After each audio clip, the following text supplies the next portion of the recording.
Chapter 268. Although my pursuers were doing their best, it was obvious that they wouldn't be able to find anything. My main focus wasn't on finding a path or escaping, but rather on how to calm a dragon's anger so that I wouldn't end up as a pile of charcoal. Her black hair had some red powder on it, and her black eyes were glowing red. I knew that she was furious, and it was likely that she would unleash a dragon's breath on me at any moment. Hey, Little Red, I've never seen you so hot-tempered back when we were fighting together. Weren't you used to being chased down back then? Of course, you couldn't win back then, so you just waited to be killed if you didn't run. It's your fault for being professionals at seeking death and provoking those you can't handle. Besides, was your temper really good back then? You were so angry that you didn't care if you could win or not. Have you ever been chased all over the streets by weaklings like this? And your insults were so harsh. I thought back carefully. For the sake of my reputation, of course I should shout, how could someone of my generation be so pathetic? For the sake of honor, let's turn around and fight to our heart's content. But when I thought about how the silly cat who was a professional voyeur would always tear me down, I could only honestly shake my head. Actually, there were many times where you ran away because you were in the wrong. When you dine and dash, when Adam did something stupid and got himself into debt, there's also Lisa who's an expert at taking advantage of others. She's first-rate when it comes to drawing hatred. Boo-hoo. All right then, before I could finish, Little Red covered my mouth. However, her fiery eyes had already turned black again, and she had a rare panicked expression on her face. It would seem that she no longer had any anger in front of her dark history. Ha ha ha, did you forget that when Marguerite ambushed Mags to extort magical knowledge? When she caused trouble with her magic experiments, we were all pretty much the same.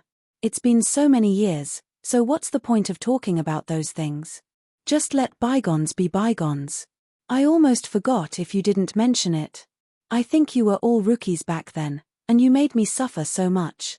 You're both a nanny and a father, but all of you are so stubborn and refuse to listen to me. Was it easy for me? Everyone's gazes were filled with astonishment and disbelief that even adults had such days. This actually made Little Red blush. It would seem that even an immemorial dragon would have to bow before her dark history. You don't say. Now that I think about it, the adventuring route we took back then was quite problematic. You said that we would run into 3 legends and 1 saint every month on a casual trip, and the forbidden areas and secret realms of different races would always appear in front of us. Do you dare to say that there were no problems with the team you led back then? Of course there was a problem. How could he find a teammate who could fight so well and was so easy to fool? Naturally, he would bring along a strong fighter to search for clues from back then. Forbidden area? Arcane realm? Imperial palace? In front of the famous detective Rollo Chainham and his strong companions, it was nothing. If it wasn't for the path that I carefully chose back then, it would have been impossible for you two to become so strong. If it wasn't for the bitter battles back then that allowed you two to mature, it would have taken you at least another 500 years to reach Molly's level. Hearing this, Little Red, who was fearless, felt cold sweat drip down her forehead as she recalled her youth that was filled with blood and sweat. She only managed to squeeze out a sentence after a long time. If I could choose, I would rather spend 500 years. You finally admit that you did it on purpose back then, right? I won't admit it even if you beat me to death. TSK. You don't know what's good for you. You have to ensure that you can grow at the edge of life and death without making it impossible for you to pass the level. Do you think it's easy for me to arrange a path for you? Damn it, you're making sense even though you're screwing me over. Girls need to be careful with their words. Don't just randomly use words that aren't harmonious. Fine, even masculine girls need to be careful. Damn it, don't slap my face. Actually, I wasn't making things up. The reason why I was able to be so reckless back then and why Adam and the others were able to grow so quickly was largely due to the system's help. The legendary main characters team was basically a must-have item to pass the level. Main characters team, you're the legendary main character. You and your team will constantly attract all sorts of trouble, and the other side of trouble is an opportunity for growth.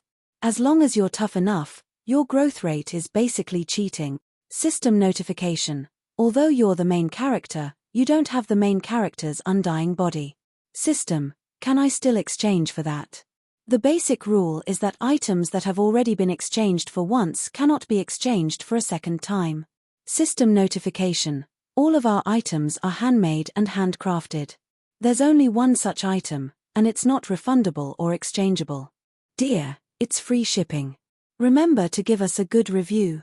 Sigh, it's such a pity. If only I had this, it would be so much more convenient to train noobs. I could bring them out to play for a bit, and if they didn't die, they'd be able to immediately become independent. Well, even if I had this, there wouldn't be much meaning. After all, there'd be too many enemies, and strengthening a few would be meaningless. I could only wait for the elemental tide to slowly wear them out. It'd be impossible to increase the overall combat strength of the entire mortal plane. Wait a moment, even if the system doesn't cheat, it's still possible to artificially create something like this. I faintly understood something, but now obviously wasn't the time to think about it. After all, there were still pursuers behind us.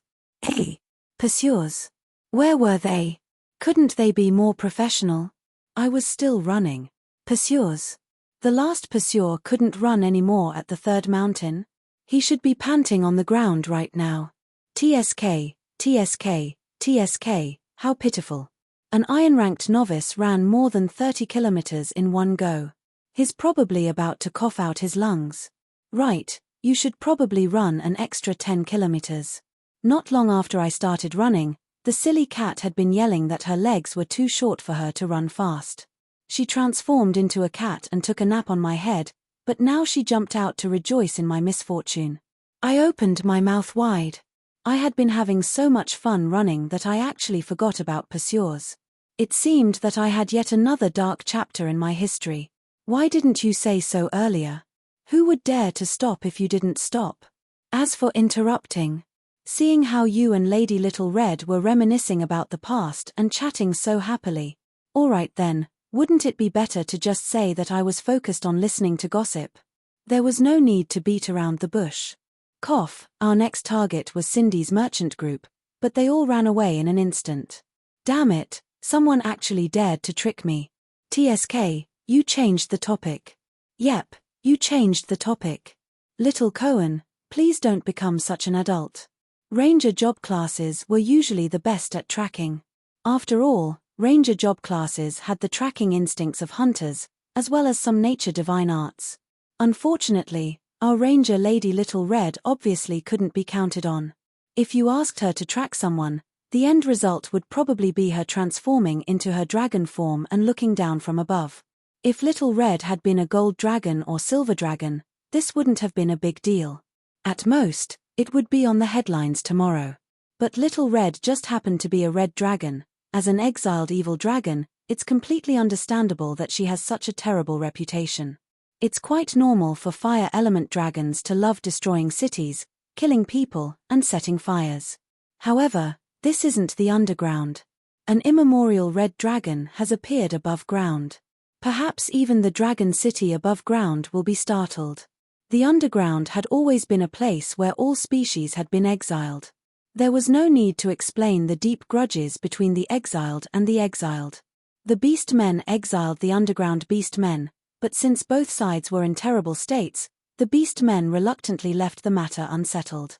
The elves exiled the dark elves, and the relationship between them.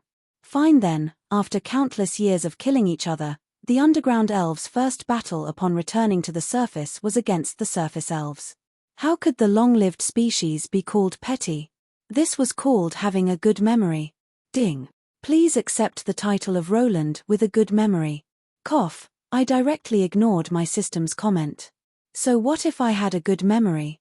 Actually, it was said that the elves were petty, but the dragons were even worse. They were capable of taking revenge on other species' descendants for centuries. The worst part was that they had a temperament that didn't treat other species as humans. Otherwise, there wouldn't have been a Longtu incident. The current generation belonged to humans, and the surface dragons weren't as powerful as they used to be. Some dragon cities had even become empty shells. But if a large number of underground dragons appeared above ground, it would be unknown how the surface dragons and dragon cities would react. It would be fine if it were any other dragons, but Little Red just happened to be the Dragon Queen of the underground dragon city. Her identity was quite sensitive, and if her identity was exposed, I didn't want to see dragons fight each other at all. We'll see how the dragons react when all the other underground species arrive. Right now, having the black dragons serve the Donglan Principality is also a way of testing the waters. That was why we made 3 rules before we left the underground dragon city. First of all, we couldn't casually transform into our dragon forms. This naturally restricted Little Red's abilities. However, I wasn't worried at all that I wouldn't be able to find her. In a small forest 40 kilometers southwest of here. This was a magical imprint left behind by Heloise. No matter how good our relationship was, it was still necessary to do some things in private. Which direction? Eaglestorm raised his wooden staff and cast a spell, causing a green divine light to gather in his eyes. The next moment, his eyes returned to normal. Yep, I found them. The forest told me that there are about 60 of them. They're all standing in a very dense area, and their life signs are quite strong. There aren't any injured people. Hey, there's even goods and carriages. As expected, they were prepared beforehand. In the forest, Druil's forest divine art allowed him to have countless allies. As long as he could determine the general location, he would be able to travel through the forest as he pleased, so he had countless eyes and ears. Of course, even if they weren't in the forest, we still had a professional scout. Judging from how he was constantly looking southwest, he had long since been prepared. Relax, we won't lose them. Amy and Daisy gave me some information. Who are they? I became rather curious when I heard that completely unfamiliar name. Daisy is that merchant's mount. Amy is the leader of the herd. He and Amy are husband and wife, and we have a good relationship. All right then, this answer contained far too much information. As expected, I shouldn't have asked such a question. Judging from how well prepared they were, it seemed that the Veggie Merchant Guild had long since prepared for this. The moment they received Cindy's signal, they immediately left the city that very night. Although I could understand why they didn't tell us anything since we hadn't known each other for a long time, and we weren't the same type of people, I still felt rather displeased that I had been betrayed just like that. Judging from how they had left so quickly, it was likely that everyone had been waiting at the hotel during the banquet, ready to escape at any moment. The only ones who hadn't received any notification were us, since we had only temporarily joined the Merchant Guild. Should I say that as expected of a merchant who values profits so much? Although it's completely understandable, they're so unkind. When we appeared in front of Cindy more than an hour later, they both had expressions of astonishment and embarrassment. This happened so suddenly, I unhesitatingly interrupted their explanation. Relax, I'm not here to cause trouble for you. I have a small plan that might be of some help to the current situation. Chapter 269. When the first ray of sunlight shone on the roof beams, a new day had arrived. It was already time for Carolyn to wake up. However, Carolyn still buried her head under her pillow, as if she was trying her best to be a coward and lazing around in bed. I'm not getting up, I'm not getting up. That way, those annoying skeletons won't come looking for me. Without her overly mature makeup and indifferent temperament, Carolyn would always make people forget about her age. Due to her noble birth, she had high expectations for everything she did. Therefore, she appeared to be more mature in the way she handled things. But the truth was that she had grown up in the depths of the palace, so she was actually quite pure. Her hobbies were reading popular night novels and sewing. She would cry when she saw something that fascinated her, and she would often stay up all night reading novels. She was no different from an ordinary girl. As for her social etiquette and excellent conversational skills, that was all thanks to her hard-working private tutor. If she had been allowed to do as she pleased, Carolyn would have long since become like the heroine of a certain night novel, rushing out on an adventure. But this time, as the daughter of a duke, her father gave her a difficult task. Carolyn, you've heard about it, right? It's the will of the Emperor that the upper echelons of the Empire want to strengthen their relationship with the undead. This time, you've been chosen to bring the Lich Rex on a tour. This is an opportunity for you to establish a good relationship with the undead, but don't make the local nobles look too bad. If you choose sides too early, it'll be bad for your reputation. Simply speaking, this was to ensure that Carolyn didn't appear too active in front of the human nobles. Originally, as the eldest daughter of a noble family, this level of socializing wouldn't be a big deal. Her private tutor had already repeatedly taught her various communication techniques. But only when she truly interacted with the undead did she discover how troublesome it was. I heard that our city's Aloro red wine is quite famous. A direct translation of how nobles beat around the bush. You haven't eaten lunch yet, have you? Why don't you go down and have a cup? All right then, when the soul fire within the skeletons was silently burning in front of you, even Carolyn knew that she had said something wrong. But she wasn't someone who would give up so easily. I heard that the tailor Master Karkaroff's work is quite innovative, and has even received good reviews in the capital. I heard that he'll be operating here for a while. Your clothes are too old. Do you want me to accompany you to buy some clothes? The Lich Rex looked at his grey robe. This seemingly tattered robe was enchanted with at least 5 common defensive spells. It was extremely easy to use. Furthermore, it was an old friend that had accompanied him for over 100 years. Could it be that there was a better enchanter here who could make better work? However, he had to show some respect to a female's invitation. He also felt that it wouldn't be bad to take the opportunity to see the skills of a human enchantment master. Rex, who was a little hopeful, gladly accepted the invitation. However, the development after that was very embarrassing. In the most prosperous commercial street of Anytun City, the Licker's hoarse soul voice was shouting, "Other than glowing and self-cleaning, there is no defensive effect at all? What kind of rubbish enchantment is this? What's more, the material isn't even spiritualized or armored." When everyone looked over in astonishment, Carolyn, who had come along with them, wished that she could find a hole in the ground and jump into it. Carolyn wanted to find a hole in the ground to hide herself, but she still didn't give up. Did you hear about Aga's sister-in-law? How interesting. She and her uncle. Carolyn's green soulfire stared at him. She was quite imaginative to talk about gossip with a Lich. There's a charity event the day after tomorrow. All right, I got it. I'll leave now. I won't disturb your research any longer. Carolyn's soulfire, which had already turned blue, explained everything. Even Rex was having a hard time. Asking a Lich to donate to an orphanage? Was this a special event for the Ghost Festival? What kind of lame joke was that?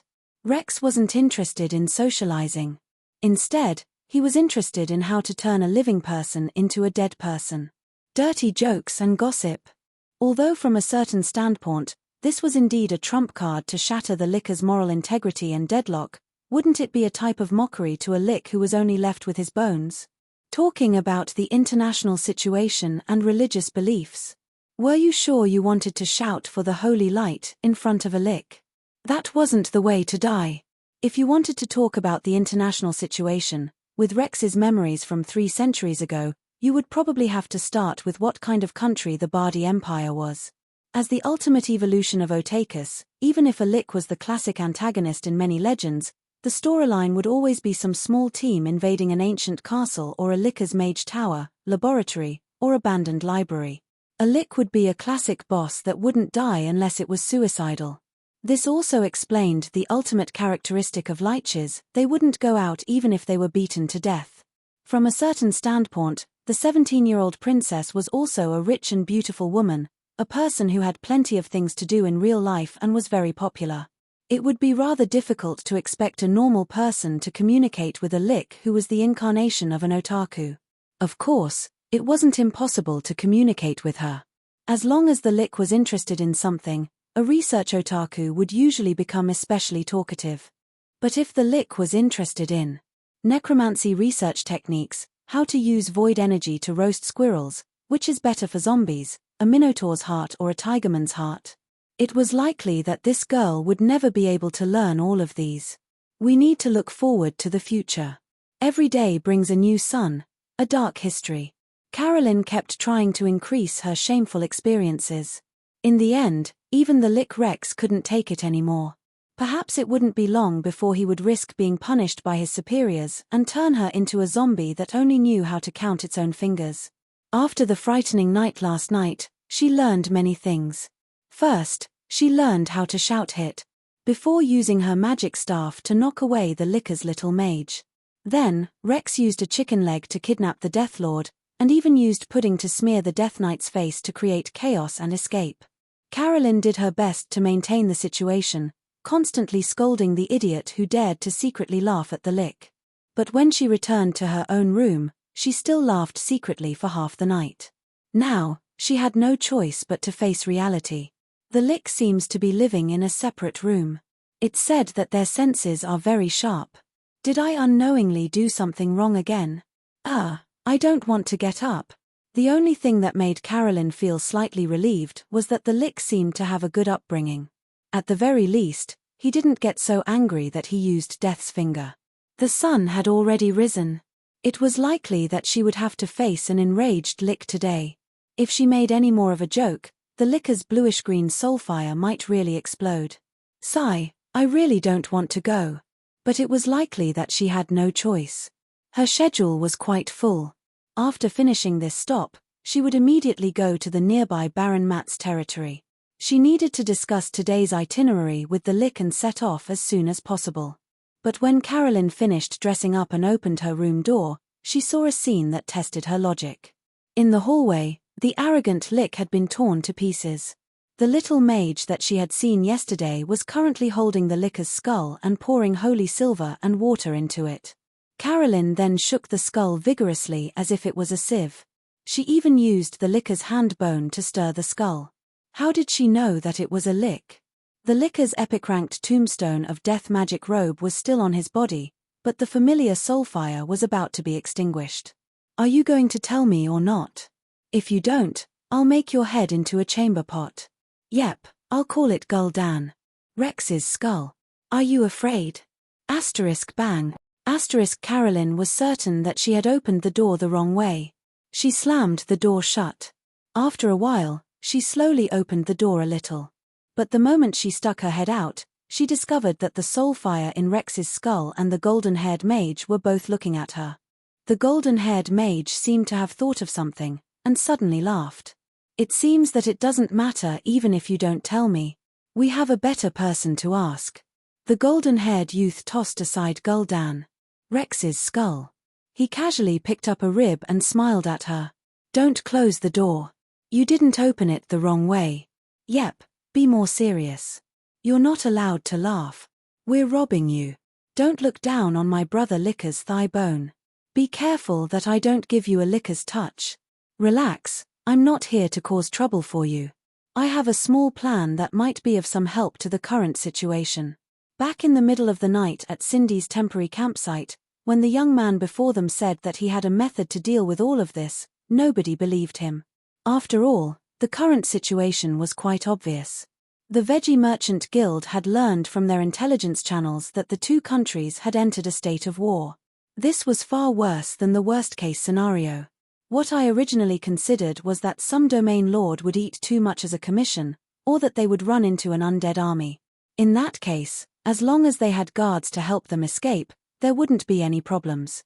But now, the two countries are actually at war. From the moment that the Lugraz Kingdom declared war on the Bardi Empire, the Lugraz people in the Bardi Empire were in great trouble. They naturally found themselves in an enemy country. Although it sounded cool to have the entire world as their enemy, if even a street vendor or a snot-nosed brat viewed you as their mortal enemy, that would never be a good thing. And the most troublesome part was that the enemy wouldn't just be random bandits, but an entire country's elite army.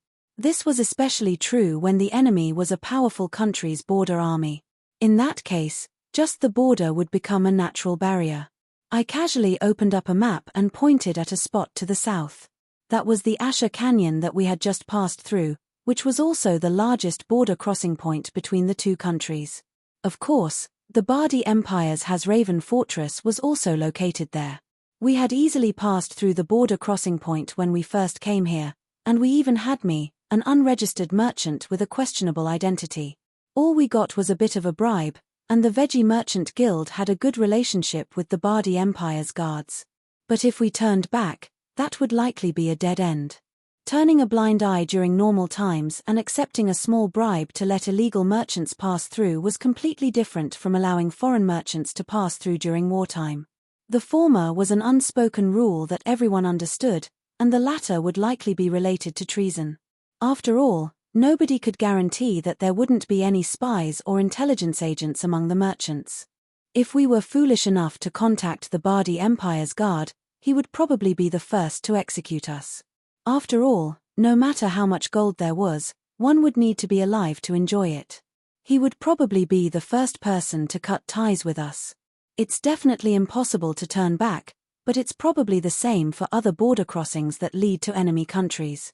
Of course, there are also border crossings that aren't guarded. However, those are most likely natural strongholds or extremely dangerous areas, such as the Forest of Dreams where black fairies are rumored to appear. I trust that none of you would be foolish enough to take such a gamble. No, with your current strength and equipment, entering such a super dangerous area wouldn't even count as a gamble. It would definitely be suicidal. Although nobody replied, judging from the awkward silence and the fact that some people were unable to hide their astonishment and whispers, I was probably correct. In that case, the remaining choices are quite simple. There are only two. You can either pass through another country's border and think of a way to return to La Graz, or you can find a mountain village and hide in a forest to see if the situation changes.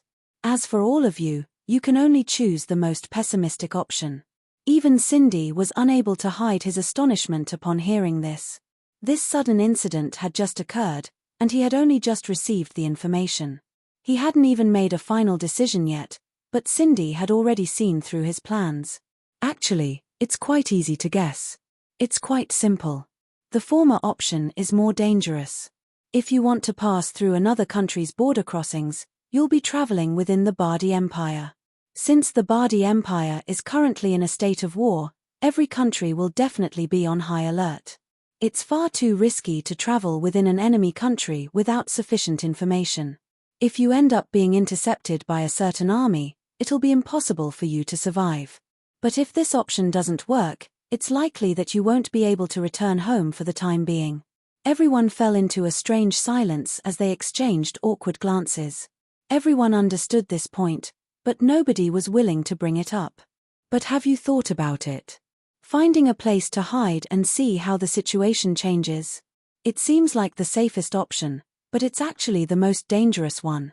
As a mega empire, do you really believe that we don't have the ability to control our own territory? The Bardi Empire is famous for being excellent at intelligence gathering. You can hide, but how long can you hide for? The worst part is that you still want to protect the goods at such a time, and you actually dare to escape with the goods. Do you really think that Lord Samuel will let go of such a fat piece of meat like you? Seeing that everyone was obviously wavering, I naturally struck while the iron was hot. No. Definitely not. Based on my understanding of greedy nobles, they'll definitely pounce on us like a rabid dog and swallow the goods for themselves. Then, they'll take our heads and pretend to be spies for rewards. And based on the current situation, they don't even need to contact the higher-ups of the Bardi Empire and send out professional spies. All they need to do is follow the wheels of the carriages. Perhaps they're already on their way here. I intentionally paused for a moment. As I expected, everyone was looking at Cindy. There was no need to hide the dissatisfaction and anger in their gazes. As a merchant, Cindy's insistence on escaping with the goods already made the mercenaries quite dissatisfied. However, the rich were the bosses. Unless they were at the end of their rope, the mercenaries wouldn't be willing to disobey their employer's orders and ruin their hard-earned reputation. However, nobody here was an idiot. This detail wasn't difficult to guess. It was just that the situation was too sudden, and there wasn't enough time to think things through. Even if I hadn't mentioned it, someone would definitely have figured it out in a while. At that time, the mercenaries and merchants would definitely disagree. No matter if it was the merchants who decided to abandon the goods, or the mercenaries who decided to try their luck, both sides would definitely be at odds. That's why I said, if I have a way for you to successfully leave the Bardi Empire and also protect the goods, will you listen to me? I had successfully recruited the mercenaries. After I showed them my power, The mercenaries unhesitatingly obeyed my commands. Our first step was to eliminate the threat before us and begin our counterattack. It was likely that Samuel wouldn't have expected that the merchants he had chased all over the mountains and plains would come back for him in the second half of the night. An epic ranked mage robe? Oh my, it even has iron skin and dimensional door. Little Lick, your power level is lacking, but your equipment is quite good. As I tried putting on the mage robe, I adjusted the time distortion ring on my finger. From youth to adulthood, from adulthood to old age, from old age to after death. That's right, this ring could only change one's physical appearance. It couldn't change one's internal appearance at all. I was still a living person, but my physical appearance had already transformed into a corpse. Then, my rotting flesh would fall off and finally transform into a moving skeleton. What surprised me was that the little lass didn't pee her pants in fright when she saw the horrifying scene of a living person transforming into a dead person right in front of her. Instead, she had an excited expression, as if she was delighted that she had finally gotten involved in something big. Are you going to pretend to be Lord Rex? Are you going to pretend to be like the Knight of Winter's Two-Face? But you don't have any soulfire or death magic, so you'll be easily exposed. What a strange little lass. Come, take another look. My highly concentrated mental energy was ignited in my eye sockets. Green soulfire began to burn fiercely, and I snapped my fingers with my right hand, causing countless skeletons to appear in a black mist. I laughed. Although I was surrounded by a thick power of death, the waves of ice between my fingers were dancing. The Lick floating in midair was snarling soundlessly. My incarnation was now even more similar to a great Lick than Rex himself. So interesting, so not good. Although I don't know how you did it, your makeup is practically perfect. You'll definitely be able to fool me. So what do you intend to do next? Threaten me to listen to your commands and come up with a shocking scam? Let me say this first, I won't submit so easily.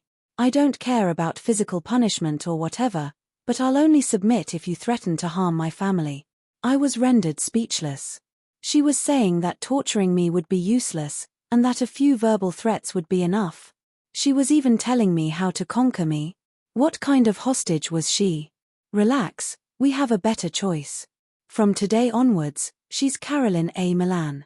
A woman walked out from the shadows. She also had the signature light green hair of the Milan royalty. Judging from the shape of her face, she actually looked 70% similar to Carolyn herself. Even if you look like me, it won't work. I have a secret treasure of the Milan royalty here.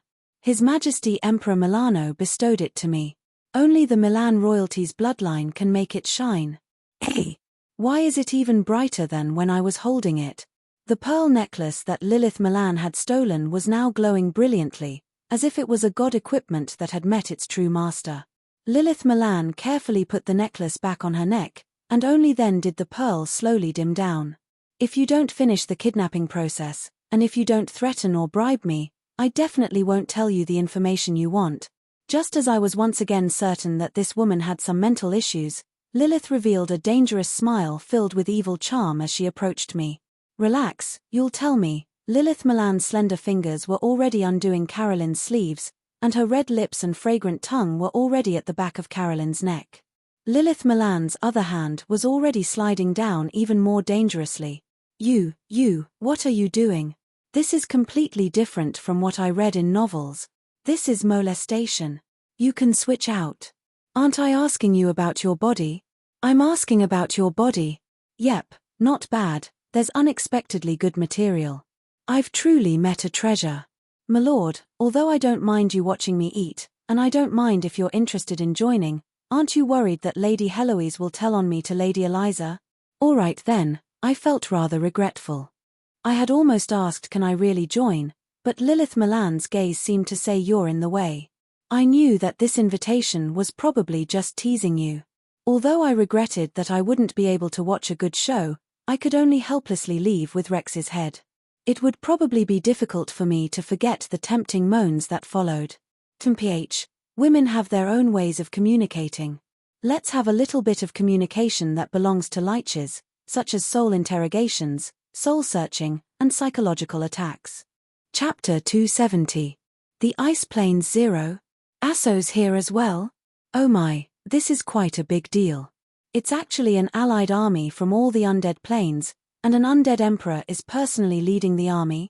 The Corpse Plane, Ice Plane, Desecration Plane, Blood Curtain Plane, and Darkness Plane were the 6 known undead planes that were connected to the mortal plane. And Rex's superior, or perhaps it should be said that his superior's superior, was the Ice Plane's Undead Emperor Zero. Undead Emperor Zero's true name had long since been forgotten. She was a semigod Lich who became famous around 1,500 years ago. There was no information on her past, so it seemed that she wasn't from this plane. She had plenty of combat experience, and could be considered a newcomer among all the previous undead emperors. It was no wonder why the little Lich before me had chosen ice magic as well. It was said that the normal temperature in the ice plane was -20 degrees Celsius. It would be impossible for ordinary life forms to survive in such a world, and the main magic in that plane was ice magic. Although the undead planes all had many undead creatures in common, there were all sorts of strange reasons for their birth, and the dimensional laws were completely different. Some were natural planes that were especially suitable for the undead to live in, such as the Ice Plane and Darkness Plane. The former were places where nothing could survive apart from the dead, while the latter were places where the power of death was so dense that it could reverse life and death, allowing the undead to reproduce just like the living. Since there were natural undead planes, there were naturally unnatural undead planes as well. For example, the master of the Desecration Plane, Emperor Asso, had expanded his divine kingdom into a natural plane. Yes, a divine kingdom. Although Asso wasn't a true god, even the current generation's true gods would have to maintain the humility of a junior in front of a first-generation descendant who was a super powerful existence that even a main god might not be able to defeat. Perhaps Asso wasn't a true god, but he was definitely far more powerful than most true gods. Previously, it was mentioned that as long as one passed the myth rank's 3 difficult levels, they would be considered semigods if they didn't ascend to godhood. However, there were actually many powerful individuals from ancient times who had reached the myth rank, yet they didn't even bother to ascend to godhood. While divine concepts and godhoods represented glory and power, they also represented responsibility and restrictions. While one would obtain the natural laws of the world, one's personality and soul would also be corrupted by the natural laws and become a part of the natural laws. For example, the unfortunate god of holy light. Every demigod's true story could be described as epic or legendary. Experts who had reached such a level would never make such a choice for the unreliable power they had been granted. Some people even believed that ascending to godhood was just a trick, a compromise with the world, and that the power obtained with one's own hands would not be inferior to that of a true god who had ascended to heaven in a single step. The dimensional capacity of a plane was directly related to the elemental tide. Even a true god's incarnation in the mortal plane could only maintain semigod power. If you challenged the dimensional capacity limit, you would be attacked by the dimensional will. And in the mortal plane, the will of the 2 creator goddesses would attack you. Even if the 2 creator goddesses didn't attack you, the dimensional will wouldn't let you off. Living would be akin to being hated by the world. For example, there would be endless calamities. Or, if you accidentally stepped on a banana peel, your luck would suddenly become extremely bad. Or, there would be endless natural and man-made calamities. Teams of heroes would attack you one after another. Basically, it would be difficult to say what the final result would be. It was likely that you would have to find a new home just for the sake of a peaceful environment.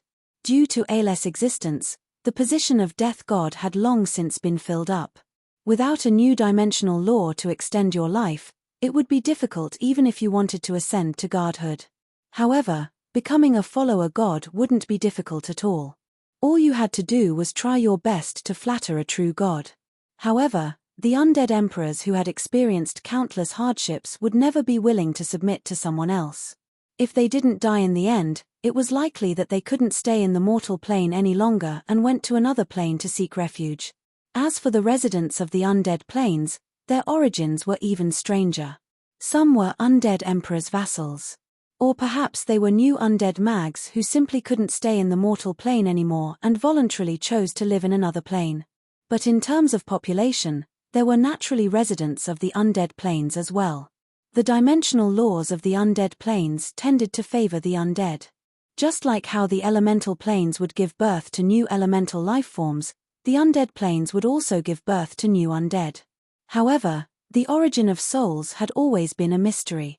I had heard a certain legend that said souls were secretly left behind by undead emperors from the river Styx.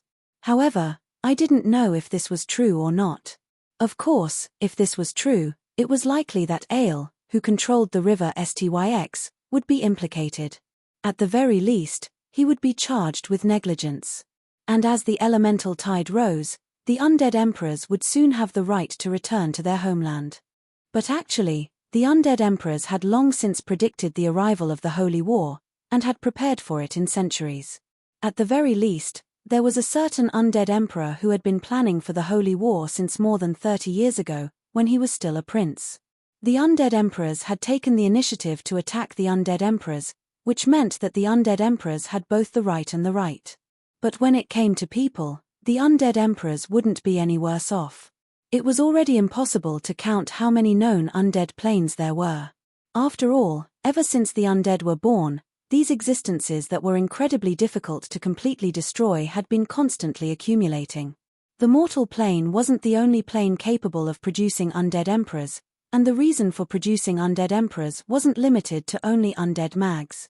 It was highly likely that some famous epic hero or dragon had lowered his head in front of death and become a part of it. Even if they became undead, their growth rate would be so tragic that it was negligible. After all, the three great trials involved the physical body and the soul. The three great trials had blocked countless ancient undead, and had even been considered an insurmountable barrier. But, how could the existences that surpassed common sense and became undead emperors be judged by common sense? Just because ordinary undead were unable to grow didn't mean that undead emperors would be unable to progress. The accumulation of tens of millions of years was their strongest shield. Nobody would be able to guess what exactly they had researched, and it would be impossible to know what their main research direction was without fighting them.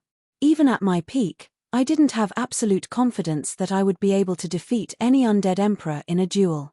Of course, apart from very few exceptions, there was no guarantee that I would lose. Fortunately, not all undead emperors were interested in the holy war that only occurred once every 2,000 or 3,000 years, not to mention the fact that they would spend a great deal of effort to establish a connection with the mortal plane. Judging from the current situation, those who still had hopes for the mortal plane were usually newcomers who had just ascended to the throne. There were 6 undead planes and 8 semigod undead emperors. They were all existences that were interested in the mortal plane and had already taken action. This was information that my dog had obtained for me when he was a spy working for the West Mist Parliament. Fortunately, there weren't any existences that made people despair. At the very least, I only knew that in a certain undead plane, there was an ancient existence that was comparable to Ale. In front of the most ancient bone dragon named Gregory, everything would meet its end. And in the various undead planes, undead emperors were basically undefeatable existences. Otherwise, they wouldn't have been crowned with the title of emperor. As the only newcomer from the previous year, as well as the best newcomer who had defeated the Holy Church in front of everyone, Yungya's name had already spread far and wide in all the undead planes. A person's name was like a tree's shadow. I only briefly mentioned that my name was Roland, which meant that I was the undying Roland. Not even the soul torment Lich was able to injure him, and the Lich who had been constantly threatening me immediately cowered. Not only did he obediently answer all my questions, he even told me all the information and guesses that he had secretly gathered. I didn't know whether to laugh or cry as I looked at this skeleton that was so scared that its teeth were chattering. Was the undying Roland really that scary? Just hearing his name was enough to make the undead tremble. I was clearly a good person, so the reason why the little Lich was scared was definitely not because of my terrible reputation. Yep, it was definitely because the other undead emperors had gone overboard and implicated me, giving the little Lich a psychological scar. TSK, so weak. It seems that this Gul'dan's skull can't be made into a god equipment. Oh, I'm wrong. Fine then, it should be the skull of Rex, right? What? Wrong again? Alright, Wu Yang XS skull is finally correct. Yep, I told you that my memory is excellent. It's impossible for me to remember incorrectly. As for Wu Yang X, as a Lich, he wasn't that old. He was probably only slightly more than 100 years old. He had only completed the Lich transformation ritual with the help of his superiors after accumulating enough achievements. His power level was slightly weaker than a real Lich's, so he wasn't well liked by his peers. Rumors said that he was actually praised as the most handsome Lich and received a lot of praise from female demons, which made his peers jealous of him. That was why he had been sent here to do this time-wasting job. Since he was completely unprepared, he hadn't been in the mortal plane for very long, so he didn't know much. But just what he had said was shocking enough. Undead Emperor Asso from the desecration plane had actually personally come here. Although it was obvious that he had sealed himself and paid a heavy price to do so, making it impossible for him to use the full power of an undead emperor, since he had absolute authority here, the high-level undead would definitely organize themselves and move about in an orderly fashion. It would be impossible for any internal conflicts to occur. This was doubtlessly bad news for us, who were standing right in front of him. Especially right now, when we were still blindly roaming around in the gigantic Bardi Empire. If we were exposed and Asso came looking for me, a junior, to talk about old times, that would be truly troublesome. I definitely can't use brute force or act recklessly. It would seem that my choice was correct. Chapter 271. Sunlight shone down on the main hall. A sumptuous breakfast had long since been placed on the long table. In the empty main hall, there was only a couple who were currently having a meal together. In order to curry favor with the major noble Carolyn, the domain lord Samuel directly gave up his luxurious manor to her. He and his family were temporarily living in it, which made it much more convenient for us. Black tea. Yep, here. Butter bread over there, thank you. No need to thank me, big sister. Come, open your mouth, let Carolyn feed you. By the time I finished interrogating Rex, it was already time for breakfast. Just as I walked downstairs to the main hall, I saw two green-haired ladies feeding each other. I found a random chair and sat down. I rang the bell to summon a waiter, ordered some food, and poured myself some wine. Just as I was about to enjoy the delicious food that I had been busy with for an entire night, I raised my glass, only to discover that wine was leaking out of my chin. Fine then, the waiter's expression of wanting to laugh yet not daring to do so was quite displeasing. Come, big sister, let's have some lipstick. Their intimate feeding once again escalated. Carolyn's red lips moved closer to her other red lips with a mouthful of lipstick in her mouth. When the tips of their tongues met, silver saliva dripped down and transformed into broken silver threads. Carolyn's demonic hands were already reaching under the table. The plot seemed to be progressing towards the 18th century. Even though Carolyn had taken the initiative to attack, she ended up kissing Carolyn to the point of suffocation. Her naughty hands were still messing around. Half a minute later, Carolyn collapsed on the table with a completely red face. Her swan-white skin was covered in strawberries, and there were still unbroken silver threads between her silver teeth and red lips that had fallen onto the table. Meanwhile, the victorious Lilith glanced at me in delight. She then used her fork to pick up a small tomato and bit into half of it. She then stuffed the rest into the mouth of her new captive, completing a new round of feeding. Although the FFF faction's motto is that only those of the same sex should be cherished, and those of the opposite sex should only be used for reproduction, why is it that the raging flames in my chest have transformed into flames in my hands as I look at this pair? In my shadows, countless black-robed individuals are shouting in my ears, "Burn, burn, burn, ouch." Just as I was about to turn my impulse into action, the pain in my finger bones called my attention back to me. As expected, the silly cat was lying on the ground. She had retracted her enchanted teeth and was currently enjoying the breakfast that I had just ordered. Silly cat, what are you doing? Don't act like a little virgin who hasn't tasted meat before. It's really ugly, you know? Alright, I'll correct myself. Alright, even if you're a 300-year-old virgin, don't make it so obvious. It's really embarrassing. How could the silly cat possibly understand our FFF group's anger? Just as I was glaring at her with raging flames, The silly cat transformed into a mature golden-haired mature lady. She stretched lazily like a cat and even dared to give me a flirtatious look. Do you want me to teach you?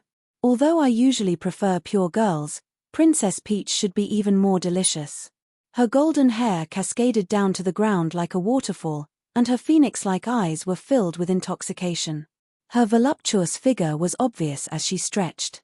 Even though she was intentionally showing off her flirtatiousness, she was as elegant as a sage who was reading an ancient scroll.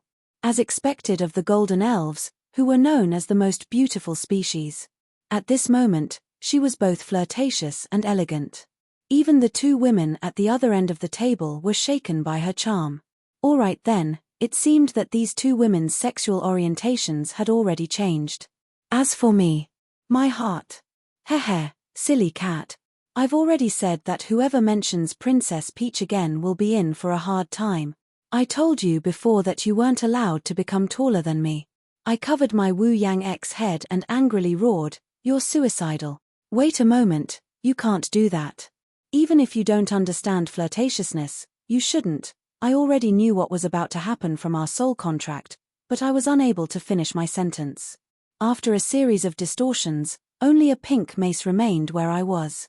Yep, from today onwards, you're the legend-ranked divine weapon, Pink Rabbit Jam. Make my enemies suffer the humiliation of being killed by a pink rabbit jam. You perverted homo. From a certain standpoint, Lich Rex was a classic example of a bookworm. Although he wasn't as natural as Marguerite, who had transformed his soul casket into a soul bottle and placed it in the middle of his room, he was still quite the weirdo to carry his phylactery around with him. My body must be in the same dimension as my phylactery. I've only been in this dimension for less than half a month, and I haven't had the time to find a safe place to store my phylactery. I originally intended to find one during this trip. Oh, so that's why you transformed into Wu Yang X's head. It's Gul'dan. Rex's head. No, wait, what do you mean by head? This is my head. I'm quite creative with this idea, and it's quite discreet. Nobody would expect that a phylactery would be made into a skull. I can find a random grave and bury my head inside, then put on the head of the grave's owner. It's just a different head, and it'll be done in 10 minutes. You definitely haven't been to the mortal plane for a very long time, right? Or, you didn't even become a Lich in this plane. I looked at him with pity. If he really did that, it would probably become a tragedy, and a comedy in other people's eyes. My lord, what do you mean? I indeed became a Lich in the ice plane. Is this idea not discreet enough? If it was 160 years ago, if you could tolerate the smell of corpses, this would indeed be a good idea. However, ever since the legendary novel Grave Robber's Dagger became a huge hit, the main character relied on grave robbing to become a legend, and he eventually became the richest man in a country. Grave robbing attracted countless participants, and even the rules and factions of the profession were established. And after someone really dug out an ancient god equipment, many powerful individuals would shamelessly join this profession. A certain bad legend-ranked mage who was obsessed with this profession even invented the technique of detecting underground magical items. Many poor and insane mags would even take this part-time job. The soul fire of Rex's head on my waist kept flickering. I seemed to have guessed what would happen if I really did that. A Lich's phylactery is a rare item that has a price but no supply. In the light of this magic, it's equivalent to a legend-ranked item. In that case, in at most half a month, your head will be dug out, and it will either be sold as an unknown mystical item, or sent to the Holy Church as a cursed item to be purified. In that case, congratulations, the stupidest and funniest Lich in history has been born. Rex's head remained silent, but the flickering soul fire doubtlessly indicated his fear. My mood also improved greatly, and my depression from being teased was completely gone. As expected, when I was in a bad mood, I had to make others feel even worse. Seeing someone else's bitter expression would improve my own mood. But although I was teasing him like this, there was no one else around me. Should I say that I didn't intend to? Although this all happened too suddenly, my plan still proceeded smoothly. The Bardi Emperor's imperial envoy had already been kidnapped by us, and since no human would be willing to stay in the same house as the undead at night, Our sneak attack with only a few of us went smoothly and discreetly. No outsider found out about it. Lich Rex only had a Death Knight and a high-level abomination as his bodyguards. The rest were all temporarily summoned low-level undead. The Death Knight first suffered a painful defeat that night, and then had a fierce clash with the black-haired female ranger at the very front during the sneak attack. The result? Cohen and Jorn spent half an hour to put together the scattered parts of the Death Knight, but he still managed to change job class to the Headless Knight. Fragment. Little Red's punch even partially transformed into the shape of a dragon, and her punch carried a dragon's roar. It was obvious that she didn't intend to hold back at all. And then, the Death Knight was undoubtedly smashed to smithereens. Even fighting back would be quite difficult. In my eyes, this only meant that Little Red had accumulated a lot of pressure after being chased for an entire night. Are you sure it wasn't because of your dark history? Still, that unlucky Death Knight didn't die an unjust death since he was able to fight against an immemorial dragon.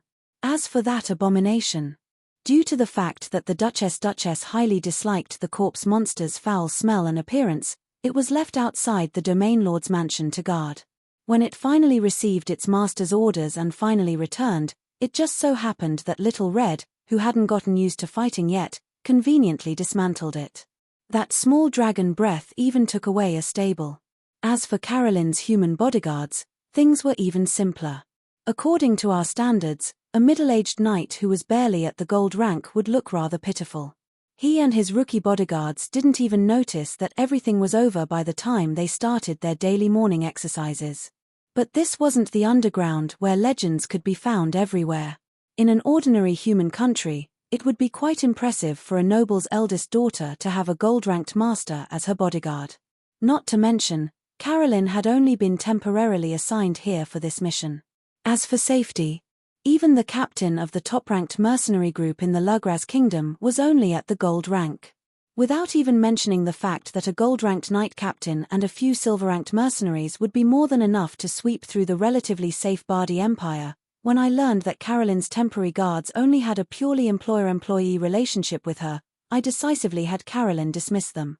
It just so happened that the Grand Knight Captain drank a few more glasses under the enthusiastic encouragement of the local nobles yesterday. When he saw that the Duke's daughter seemed to have grown a little taller today, he thought that his eyes were playing tricks on him. Perhaps it was because the alcohol content of yesterday's event was a little high. When he received 3 months' worth of salary, he smiled like a middle-aged man who had just received his year-end bonus. He was so happy that he could not help but express his gratitude. What happened after that was much simpler. Although there were some differences from the original plan, for example, the speed and degree of a certain Duke's daughter's surrender, fine, I must admit that thanks to a certain female vampire's outstanding persuasion skills and the efforts of the kidnappers, our plan succeeded even more smoothly than expected. But no matter how obedient and strange Carolyn appeared to be, I still couldn't trust her. How could the eldest daughter of a duke submit so easily? If she reported us to the government or asked the Domain Lord for help, we would be in deep trouble. Thus, we continued with our original plan. Lilith would disguise herself as Carolyn, although she now had a maid who looked similar to her. I would continue to disguise myself as the Lich Rex. With the help of the Licker's skull on my waist, I should be able to pass off the fake as the real one. In order to make it even more realistic, I even summoned my own night guard and abomination. Father, our Dang wants to eat meat. Endure it. Right, you can fill up the minced meat of the abomination at the entrance, but don't let anyone see you eating it. From a certain standpoint, that beast tamer who carried many acres of farmland with him gave me inspiration. If even his soul world could contain people, then it might not be impossible for my frigid winter earth to do the same. But after testing it out, due to the eternal rule of winter, normal resources would be easily damaged. It was probably because no life would be able to survive in that lifeless world of ice and snow. But if living beings couldn't do it, then the dead shouldn't be a problem. And so, after my experiment was a complete success, I placed quite a few low-level undead cannon fodder inside. However, it would be a bit of a waste to only bring cannon fodder with such a powerful ability. Considering that I might meet with some trouble during this trip, I decided to capture some high-level undead that could be of use. Thus, I borrowed our dang from Shiluor. In the end, I even received an unsolicited gift. Your Majesty, this armor is all sewn together, and it was glued together. How can I wear it? Just like other top-tier undead, the Ghoul King Dekaz spends most of his time in his human form. With sufficient power of death, he could easily disguise himself as a normal Death Knight with the Death Knight armor. But the problem now was that Little Red was too ruthless. It took a lot of time to piece the armor back together, so it was obvious that it couldn't be worn anymore. Find a blacksmith to mend it yourself, or just use a paperclip to make do with it. You don't even know how much effort little Cohen had to put in to gather all the broken pieces, so stop complaining. Also, you were the one complaining about the boredom inside and wanted to come out for some fresh air. If you continue complaining, I will throw you back and replace you with someone else. Hearing that, Dekaz, who was known as the mad dog of the battlefield, shuddered. He wasn't worried about the low temperature in that world of ice and snow, nor was it because he was bored and wanted to come out for some fresh air. That was just an excuse.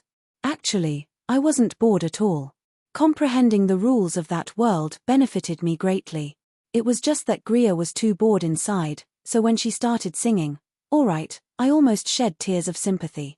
Considering that if I were to replace her with someone else, she might just start singing happily the moment she came out. Then, it would be our turn to be unlucky. I was also speechless. Back then, I only wanted our dang, but in the end, I ended up with the other 2 heavenly kings. Looks like they really have nothing better to do. Lionheart, pushing all the work to me, how can I not hate it?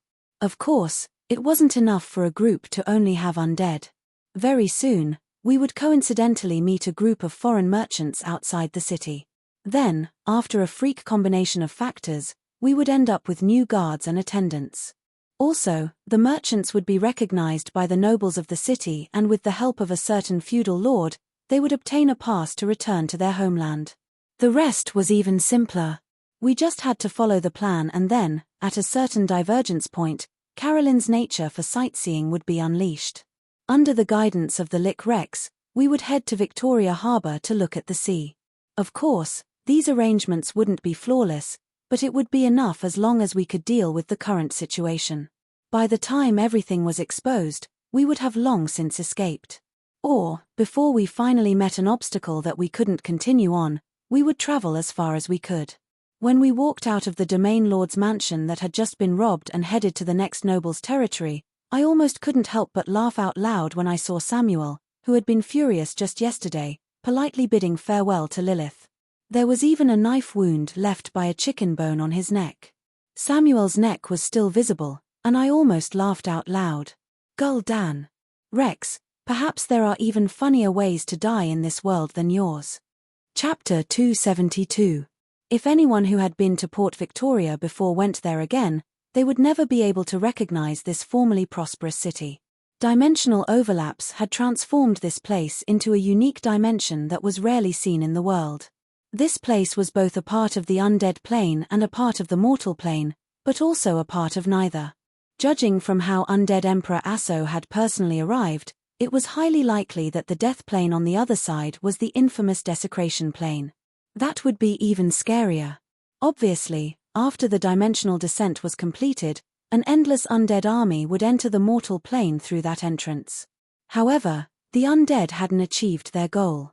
According to the original Undead Emperor's will, after this place became a land of death, they would be able to move a large number of undead from the undead plane and gradually invade and expand this place into their own territory. At the very least, the natural laws of the undead plane would allow this city to become the new capital of death. Countless dead would crawl out of their graves, and the undead plane without any sunrise would basically be heaven for the undead. Even the undead lords would be able to enter the mortal plane through this entrance. Although the newly formed undead army might not be able to leave this area in a short period of time, with multiple undead emperors occupying this area, the undead with absolute power would no longer be afraid of any challenges. A new undead calamity wouldn't be far away. This was precisely why the Holy Church had unhesitatingly started a holy war. Unfortunately, there was a small mistake in their plan. Currently, Port Victoria and the surrounding port area were divided into 2 distinct regions. One was the undead plain that belonged to the undead. The other was a lush, emerald green forest under the sunlight. The trees were growing at a furious rate, and the greenery that covered the sky was a symbol of endless life force. The mysterious sun was also something the undead hated. The powers of life and death clashed against each other. The faint green mist released by the forest fought against the greyish-black aura of death. The undead plain's entrance, which should have been opened, was now forcefully stuck. This unique region was beginning to break away from the control of the two plains. The undead's vanguard army kept rushing over from the undead plain, but this magical forest was actually evolving and growing. Near the entrance of the forest, two groups of people were engaged in a cruel battle. One group was naturally the undead army, while the other group wasn't just a bunch of magical plants that couldn't move. These native residents were more like the descendants of a primitive tribe. Just by looking at their appearance, one could guess that this was definitely not a life form that had ever existed in this world. Most of them were humanoid, and their seemingly slender limbs were unexpectedly thick and powerful. They could easily lift objects that were several times their own weight. There were giants of different heights and sizes, ranging from less than half a meter to more than 10 meters tall. What they had in common was that they had emerald green hair, bark-like armor on their skin, and thorns and magical vines that wrapped around their bodies like clothes. Their bodies seemed to have obvious plant characteristics. From a distance, their elegant figures and beautiful faces, as well as their vigorous figures in the forest, made them resemble forest elves. However, from a closer look at their performance in battle, no one would mistake them for the delicate and sensitive elves. Their fighting style wasn't methodical at all. They only relied on their physical instincts, and their attacks were even more barbaric than barbarians. However, they were so powerful and shamelessly powerful. That's right, shameless. The undead would have to worry about their own soul fire being extinguished. Although they wouldn't die from serious damage to their limbs, their combat strength would be crippled. Yet, these plant lifeforms' attacks were all about taking their enemies down with them. Most of them fought in groups. The ones standing at the very front were the taller and stronger ones. They were incredibly strong in melee combat, and the vines behind them were as agile as their arms. Their joints would twist and turn as they pleased in battle. Their lack of fighting style also meant that they were incredibly difficult to predict. Melee combat units that didn't feel any pain and were incredibly strong were already difficult enough to deal with. Not only that, these plant lifeforms had an undying attribute that was even more ridiculous than the undead. Their heads were chopped off. If they retreated just a little, their heads would grow back. The tall tree giants were so excited about fighting that they directly tore off their own right arms and tossed them out, causing a large number of skeletons to explode. But that wasn't the end of it. Under the illumination of a green light, the broken pieces transformed into a new group of tiny treants that attacked in a new wave of attacks. What the high-level undead feared the most was that after they finally destroyed one of these abnormal tree lifeforms, a green flame would suddenly escape from the broken piece and enter a nearby tree. After a short while, a brand new tree warrior would emerge from the tree and join the battle. Not only that, this wasn't a simple undying body. The newly born plant warriors would often be even stronger and more skilled than the previous ones. In fact, they would even be able to learn the combat techniques of the Death Knight and Skeleton General, increasing their combat strength by at least 20%. This didn't seem like much, but if these tree warriors were revived dozens or even hundreds of times, it wouldn't be long before even sword saints appeared in this world. Due to the restrictions of the elemental tide and the dimensional will, the truly high-level undead were still unable to enter this dimension. And, the low-level undead that the undead possessed as a gatekeeper were actually outclassed by the undead's ridiculously undying nature. And, these wooden lifeforms didn't only have valiant warriors that didn't fear death. These seemingly petite creatures didn't seem to have much physical strength, but they were actually even more difficult to deal with. They were either manipulating the power of nature to cast all sorts of natural magic or natural talent abilities, or they were controlling the magical plants in the forest to attack. Just like their tribe members who were skilled at melee combat, they were also undying. The leader of the undead army was on the brink of despair.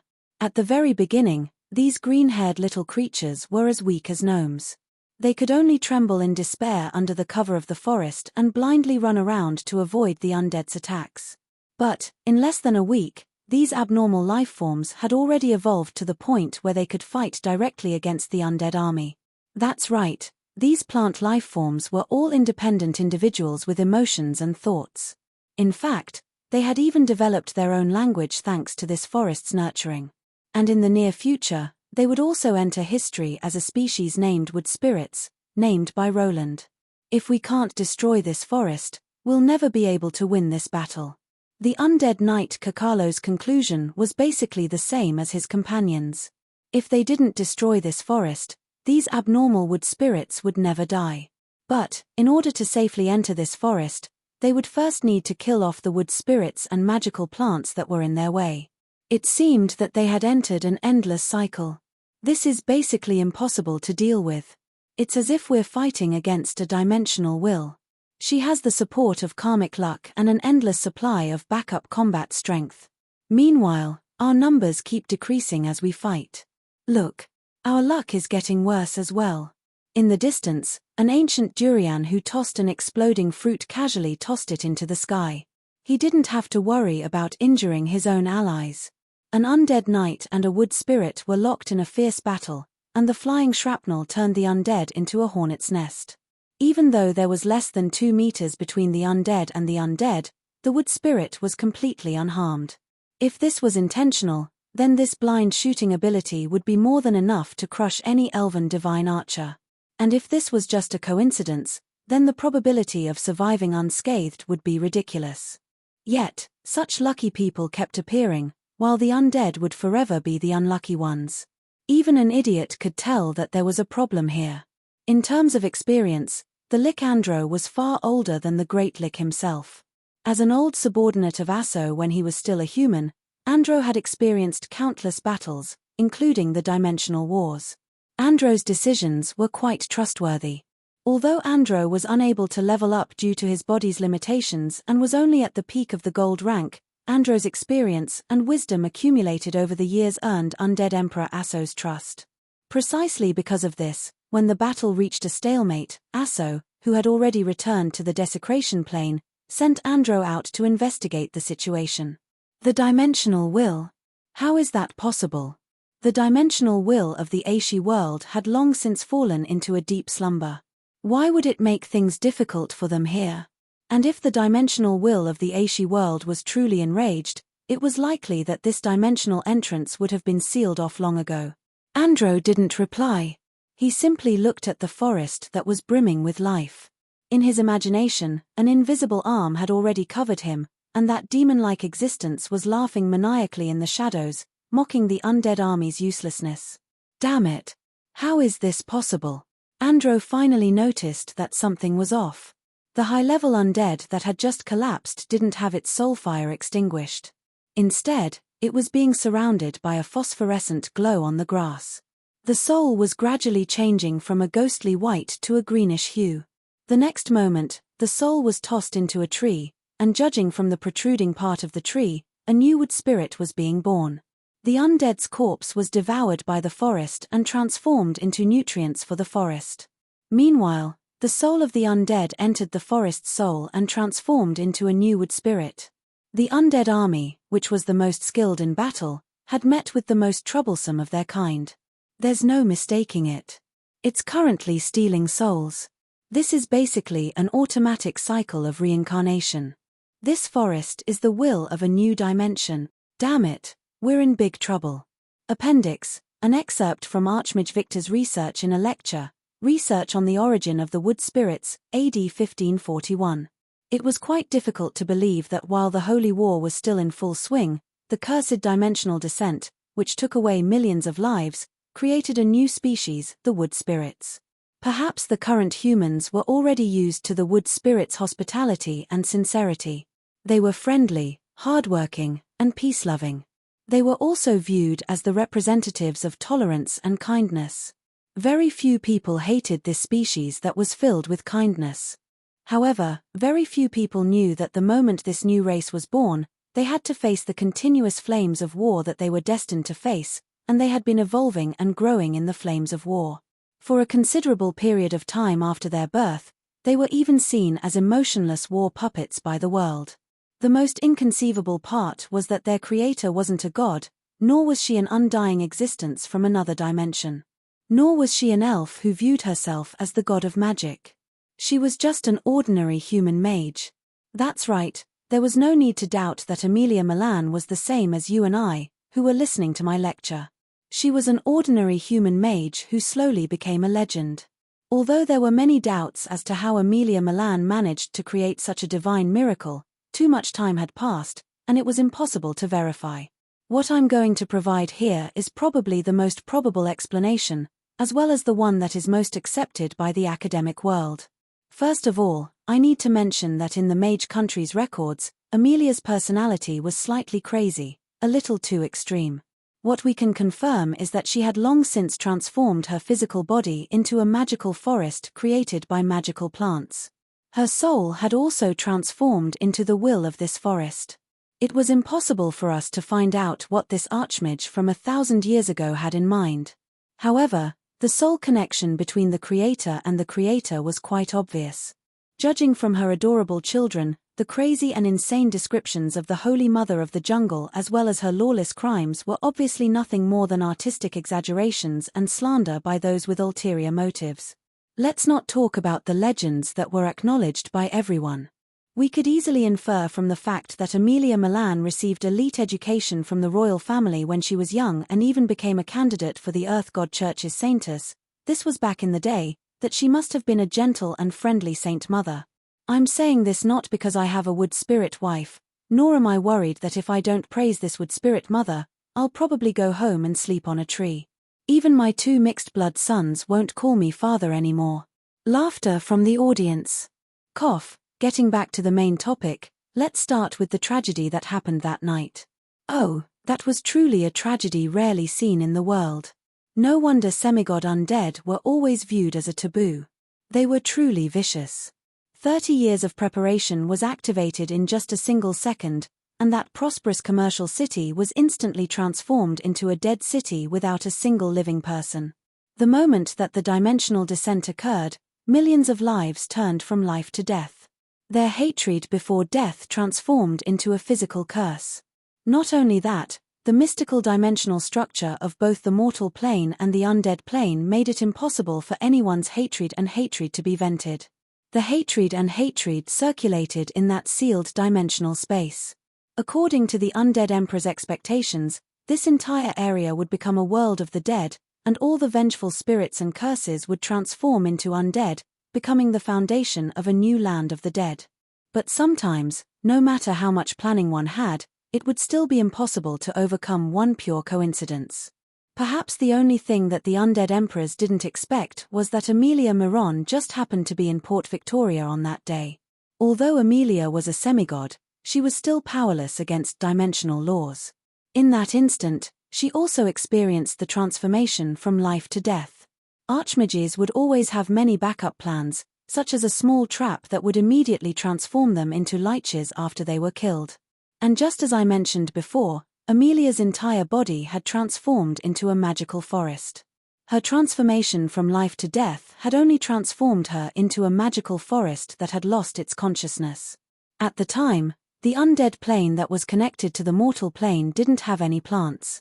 The dimensional laws also didn't have the existence of undead plants. At that instant, Amelia became a bug in the dimensional laws. She was both a collection of living plants, as well as an undead that complied with the dimensional laws. In just a short instant, she became the only living person in this tiny plane who had reached the level of a god. And just like that, she mysteriously obtained control over this newly born plane.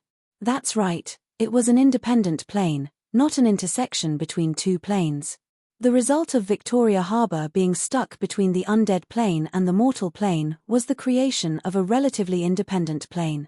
And when the will of this plane's ruler was chosen, the descending process of this plane would stop. The newly born plane would instinctively search for a powerful will that was strong enough to bear the weight of the entire world. And the first will that was born in this plane would become the only candidate. Not only that, this existence just happened to be a soul that possessed semigod power, so it naturally became the best choice among the best. As for information about the plane and the textual evidence that we used to come to this conclusion, you can check out Grand Mage Heloise' The Relativity of Space and Time and Grand Mage Roland Mist's 18 Rules of Dimensional Travel, 28th Revised Edition. This is probably the final edition. Oh, right, there were many academic works written by Roland Mist, but at least half of them were compilations of legends and novels, which were obviously fake works written by later generations. Usually, anything with more than 20 revised editions would be considered authentic, so make sure you don't get it wrong. Yep, getting back to the topic, when this temporary world chose Grand Mage Amelia as the ruler of this plane, Amelia just happened to lose her consciousness. The forest that was her physical body began to instinctively evolve, and countless vengeful spirits found a shelter to seek refuge in. The planes will had absolute control over the souls of its residents. This was one of the basic laws that Grand Mage Roland had researched. And because of a freak combination of factors, the Holy Mother of the Forest, Amelia, who had an extremely strong maternal nature to begin with, took in those souls and began to search for new chances for reincarnation. The plane's will was capable of creating life in the plane, and only the creator goddesses were capable of reaching the true divine realm. This was the second basic law that Grand Mage Roland had proposed. And so, because of a freak combination of factors, the Holy Mother of the Forest used humans and elves as models, as well as the structure of her own commonly seen treants. Using magical plants as a blueprint, she began to evolve and naturally created the first generation of wood spirits, the first wood spirits. The plane's will was composed of order and chaos. The most basic power of order was space and time, while the most basic power of chaos was evolution. This was the third law that Grand Mage Roland had concluded. In front of the dimensional will's power of order, twisting space and time wasn't much of a problem at all. It wasn't impossible to accomplish 1,000,000 years' worth of evolution in an instant. The threat of the undead plane caused the Holy Mother of the Forest to instinctively increase the speed at which her people evolved. And after receiving the blessings of time and evolution, the wood spirits, as the world's favored children, rapidly evolved in that world, developing their own history, culture, and inheritances. The long and drawn-out war against the undead army sharpened this new species' survival abilities and will. That was how the wood spirits of today came to be. They were a contradictory species that excelled in combat, yet were also kind and amiable. As for why the wood spirits were used to calling Grand Mage Roland my father. Was class over? Alright then, if you wanted to hear more gossip, then please listen to the next class. Chapter 273. Young man, I have high hopes for you. Continue to work hard. When young Baron Matt welcomed us, he tried his best to squeeze out a flattering smile that made me feel uncomfortable. It was as if he was a muscular gorilla trying to imitate a young girl's smile. Alright then, this Baron Matt's physical characteristics were revealed. Apart from the fact that he wasn't covered in black fur, he was nothing more than a muscular gorilla that stood upright. We followed the Imperial Envoy's arrangements perfectly. We only stayed at Baron Matt's residence for one night, but that was more than enough time for us to do many things, such as accepting bribes, and extorting people. There wasn't much time left. Young Baron Matt was quite tactful and directly got to the point. The Bardi National Bank's token money was already in front of us. Due to the Bardi Empire's strong centralization of power, the Bardi Empire's gold coins had gradually been replaced by the more convenient fiduciary paper money. This small gift was 2 stacks of the highest denomination paper money in the Bardi Empire, which was equivalent to at least 50 to 60,000 gold coins, which was more than enough to buy a medium-sized manor. You're insulting my professional ethics. Although I said this, my tone was abnormally calm, and I looked elsewhere. It was obvious that I didn't look him in the eye. My meaning was quite obvious. How is this enough? Are you trying to get rid of a beggar? Baron Matt grit his teeth. He recalled that although he already had a count's territory, due to the Bardi Parliament's obstruction, it had already been 3 years since the last application to increase his count's rank. If it wasn't for the assistance of a major figure in the Bardi Empire, he would probably remain a baron for the rest of his life. If something happened, he wouldn't even be able to keep his territory and his descendants' inheritance. Matt, who had once been an adventurer, could be said to have started from scratch. As a half-step legend, he was a famous warrior within 100 kilometers of the Bardi Empire. He and his companions had built up a considerable amount of wealth during their adventuring career, and as a pioneer knight, they had built up a territory from scratch. This could be considered a classic example of a salted fish turning over a new leaf and becoming famous. Unfortunately, the noble's tradition of valuing bloodline and family was deeply ingrained. Matt had never been able to remove the title of Bumpkin Baron from him. The Baron title that he bought didn't even have the right to inherit. His overly rich and vast territory was also coveted by the surrounding domain lords. All sorts of trouble had never stopped. Not having a title that matched his territory had always been his greatest weakness in the noble system. After Aulus completed his reform of the noble laws, all promotions for baron and above had to be approved by the capital's noble senate. Matt didn't have any military achievements to begin with, nor did he have any background. It would be impossible for him to be approved for a count title. Matt had experienced the cruelty of war, and he didn't want to risk his life for the sake of his hard-earned and comfortable life. So, he could only slowly live out his days as a baron. He had also consulted with scholars who knew about noble heraldry and knew that his only hope was to seek refuge with a noble who could have a say in the capital. But if those great nobles were to take a liking to him, he probably wouldn't be ridiculed as a bumpkin. Matt was quite satisfied with being a noble. After all, he had outstanding personal strength and the heavy hammer he wielded. The nearby domain lords wouldn't dare to do anything to him. However, his son was getting older and older. If he couldn't get the right to inherit the title before he came of age, then this territory would be taken back by the Bardi Empire after he died. How could Matt, who had worked so hard to reach this point, be willing to give up? Today, Baron Matt encountered a once-in-a-lifetime piece of good luck. The arrival of Rex, the imperial envoy, and Caroline, the eldest daughter of Duke Matt, caused Baron Matt's burning ambition to become Earl Matt reignite in his heart. He had already heard that high-level undead were even more useful in front of Emperor Roland than archdukes.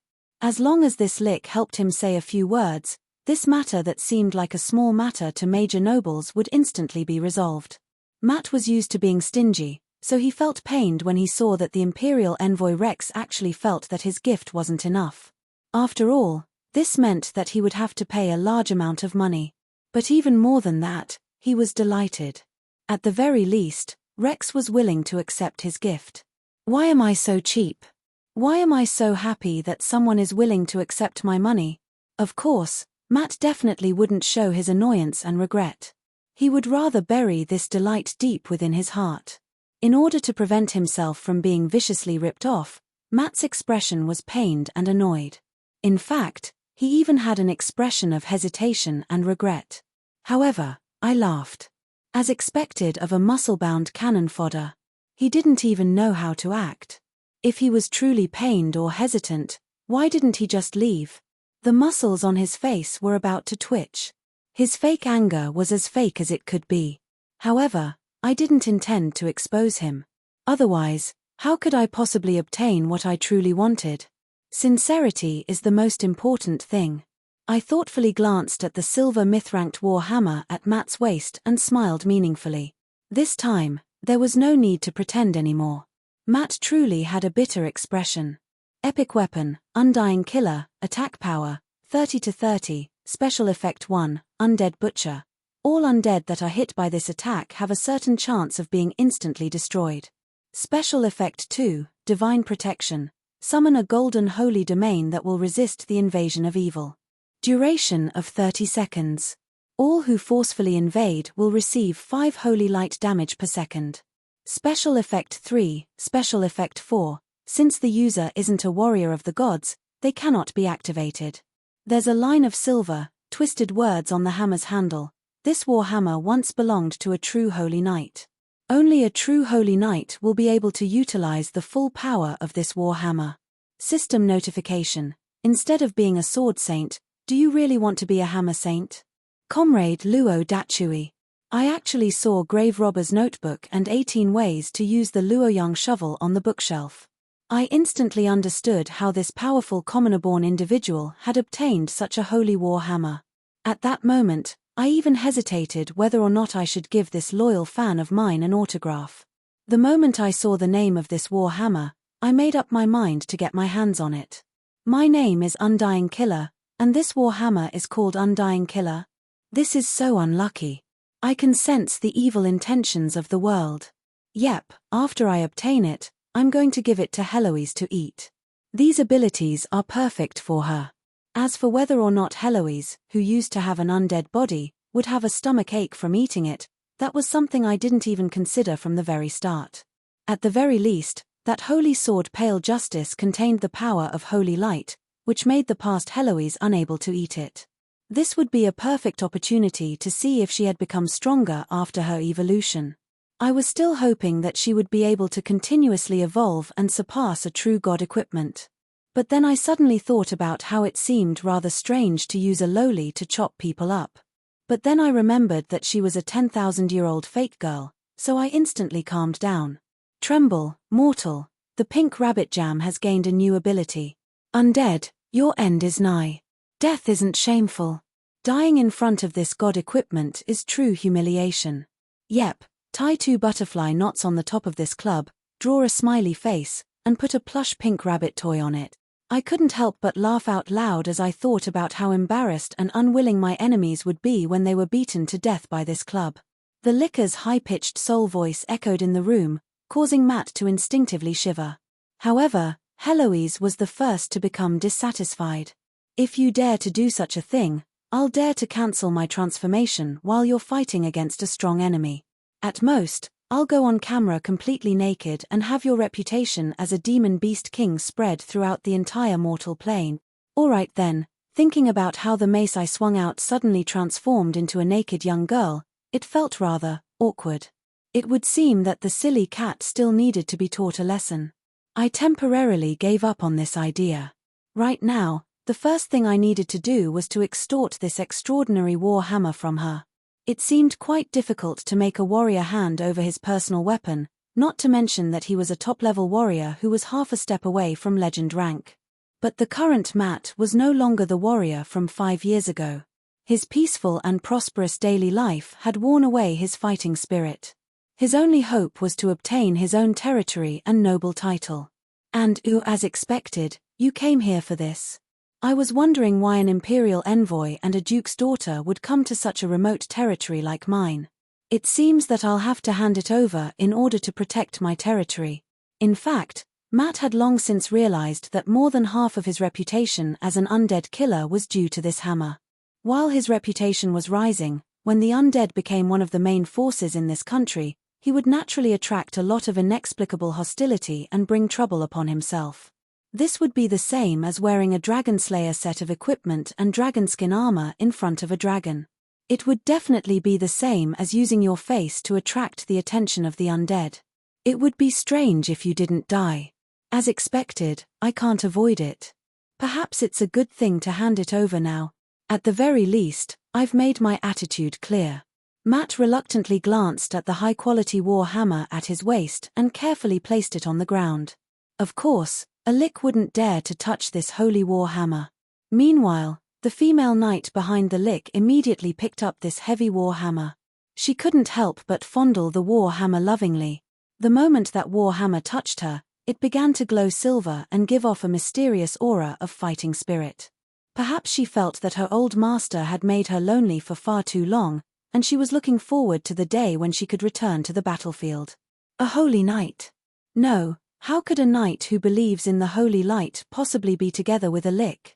She should be a holy samurai of some god. Matt soon forgot about his doubts.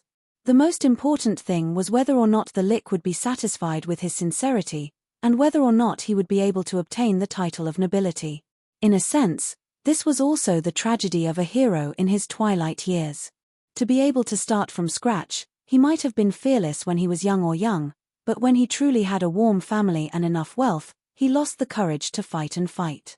If he was still an adventurer, and a noble dared to steal his war hammer and the wealth in his pouch, he would have long since used the Tempest hammer. As for those evil nobles who took bribes and bullied commoners, he would kill them one by one. If he occasionally met someone with a powerful background, he could also beat them up and run away. This was the case for the legend-ranked Lich before him. If Matt had been in his prime, he would have dared to summon his comrades to help him slay the Lich. But unfortunately, he now had to suck up to the Lich and bribe him. Sometimes life was so ironic. But now that he was in his prime, not only did he become a member of the nobility, he even voluntarily gave away his treasures. All he wanted was for the title of nobility, which he had looked down on in the past, to increase his status so that his wife and son could benefit from it. Matt shook his head and tossed all these unnecessary thoughts to the back of his mind. There was nothing he could do if he missed this opportunity. The hot-blooded hero of the past did his best to recall how corrupt officials and evil merchants who he despised had tried to please others. He then did his best to smile and bend his knees even though he hadn't been hit by an arrow. As for me, I only smiled and couldn't be bothered with all this. I simply indicated for Yoren to put away her war hammer. It's good that you understand. If you also die, I'm willing to recommend you to become one of us. Right, you should know that Lady Carolyn is especially fond of adventure stories.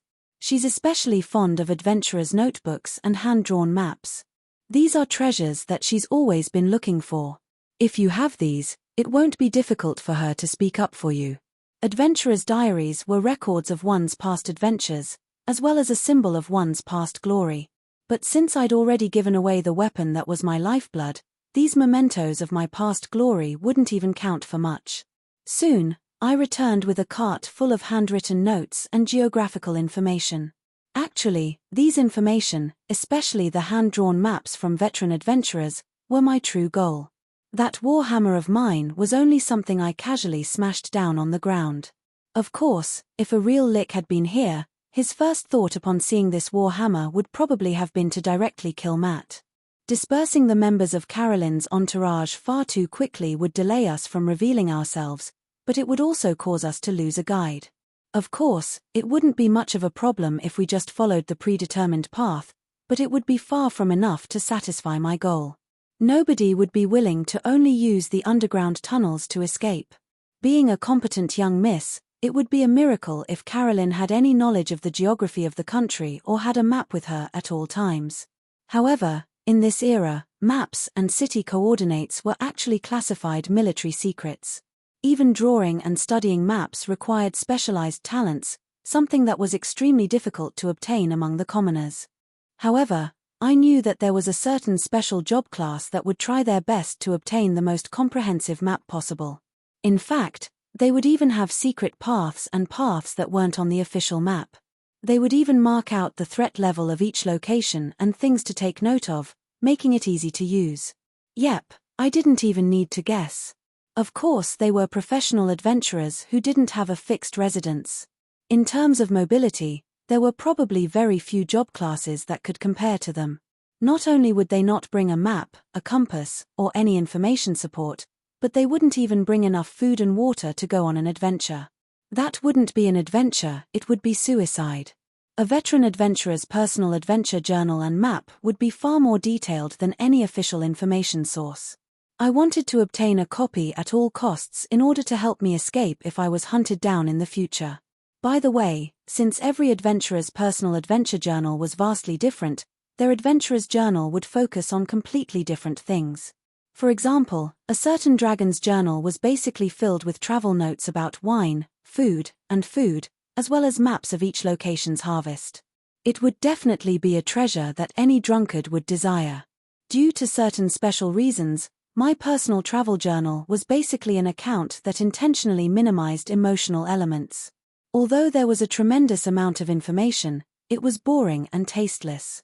Just reading it would make me want to sleep. A gnome adventurer's journal could be used as a guide for local merchants, while a beastman adventurer's journal was filled with fighting and killing. As for Adam, how could a musclehead like him possibly have the brains to write a journal? Although the mat in front of me was also a musclehead, it seemed that his wife, who was also an adventurer, was quite meticulous. Her diary was very detailed, and there were many records about legends and history, which just so happened to be what I urgently needed to add. Of course, I didn't lie to this rather old former adventurer. At the very least, I didn't give him a single promise. I simply accepted his gift. It was all his own misunderstanding. All right then, seeing how he was so understanding, I indeed casually told Carolyn that she would be able to take care of such a small matter with a single note. All that mattered was that she would be able to return to the Empire's capital. As for why I wasn't so sure, that was because based on the current situation, it was highly likely that she would elope with Lilith. After making such a huge profit, I was still sitting down and making plans for my future when the silly cat suddenly came looking for me. She had a rare serious expression on her face. "Roland, there's something that you need to take a look at. This time, they're playing quite big. It could be said that they're even more overboard than you were back in the day." There was a large empty area in Baron Matt's residence's backyard. Large amounts of grains were piled there, and in one of the storerooms, Heloise wanted to show me the grains that could be found anywhere. The golden wheat still had the frost of winter on it, and it was quite cold to the touch. However, in my eyes, there was nothing different about it. "What's the matter? Is there something wrong with this? Don't you feel that there's something wrong with the grains that we've been eating recently? They have a special sweet taste." I originally thought that it was a special taste caused by the water and soil here, so I came to take a look at the situation with the grains, but I opened the storeroom and tore open the ears of the wheat. I placed the grains in front of me and slowly chewed on them, carefully tasting them. There's indeed a special sweet taste, but it's also somewhat familiar. It's just like, even though it was already on the tip of my tongue, I couldn't remember what it was. Casolan's tears. Yep. That's the taste. Wait a moment, Casolan's tears. That's the best way to touch upon undead magic. Heloise transformed into her human form and twisted the golden grains in her hand, transforming them into a fine powder. She then used a series of equipment to purify the powder, add some supplementary ingredients, stir, and combine them. In the end, all that was left at the bottom of the bottle was some grayish-black liquid. She handed it to me, and I drank it all in one gulp. I could feel the slightly excited power of death in my body, which was my conclusion. There's no mistaking it. This is the taste of Casolan's tears. I've replenished all the mana I used while carrying those skeletons earlier in the day. This bottle of Casolan's blessing is at least an excellent potion. This Casolan's tears is of an excellent quality. Casolan's tears were by themselves non-toxic and harmless. However, potions made from its main ingredient were the favorite of undead mags. Casolan's blessing was an excellent potion for recovering death magic. It could also gradually change the drinker's physique and increase their control over undead magic. It was basically the favorite of undead mags. Pure Casolan's tears had long since become a forbidden product of the Holy Church. Not only that, it was difficult to cultivate them. If all the food here had been contaminated by it, then it definitely wouldn't be a coincidence. I could faintly sense the existence of a massive scheme. Perhaps Casolan's tears by itself weren't poisonous, but it was one of the best ways to touch upon undead magic. Many powerful spells and forbidden spells would contain Casolan's tears. I absolutely refused to believe that the mastermind behind this scheme would use so much Casolan's tears just to improve the taste of the grains. Has all the grains here been contaminated? Damn it, is that undead mage so insane? What does he intend to do? However, Heloise shook her head. I've already asked around. These grains were all just harvested from the surrounding fields. Apart from the farmers, no one else has touched them. They even just entered the warehouses yesterday. How is that possible? Wait a moment, could it be the source? I had an expression of astonishment and disbelief. If what I guessed was true, then this would be far too much of a grand scheme. Yes, I've already asked around. These grains are all high-quality seeds from the capital. The average harvest is twice as high as before, and they're all over the country now.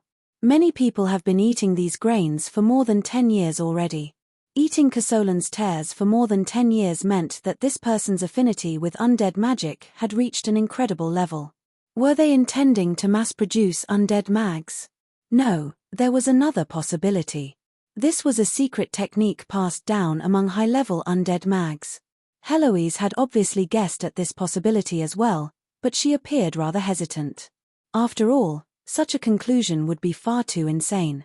You should know that undead mags who consume Casolan's tears for a long period of time are more than twice as likely to transform into high-level creatures that retain their intelligence after death. Damn it. That madman would actually do such a thing. It's said that all undead emperors are insane. I didn't believe it before, but now I do. The game's storyline only mentioned that the Bardi Empire would rapidly fall into the hands of the undead calamity. I never expected that there would be so many twists and turns. If the undead calamity was activated here, the entire Bardi Empire would become a land of the undead. Just how insane would someone be to do such a thing? Congratulations for triggering the epic side quest. Why is there a Resident Evil in another world as well? The Zombies series of achievements have been unlocked. You've exchanged for special gunpowder weapons for fighting zombies.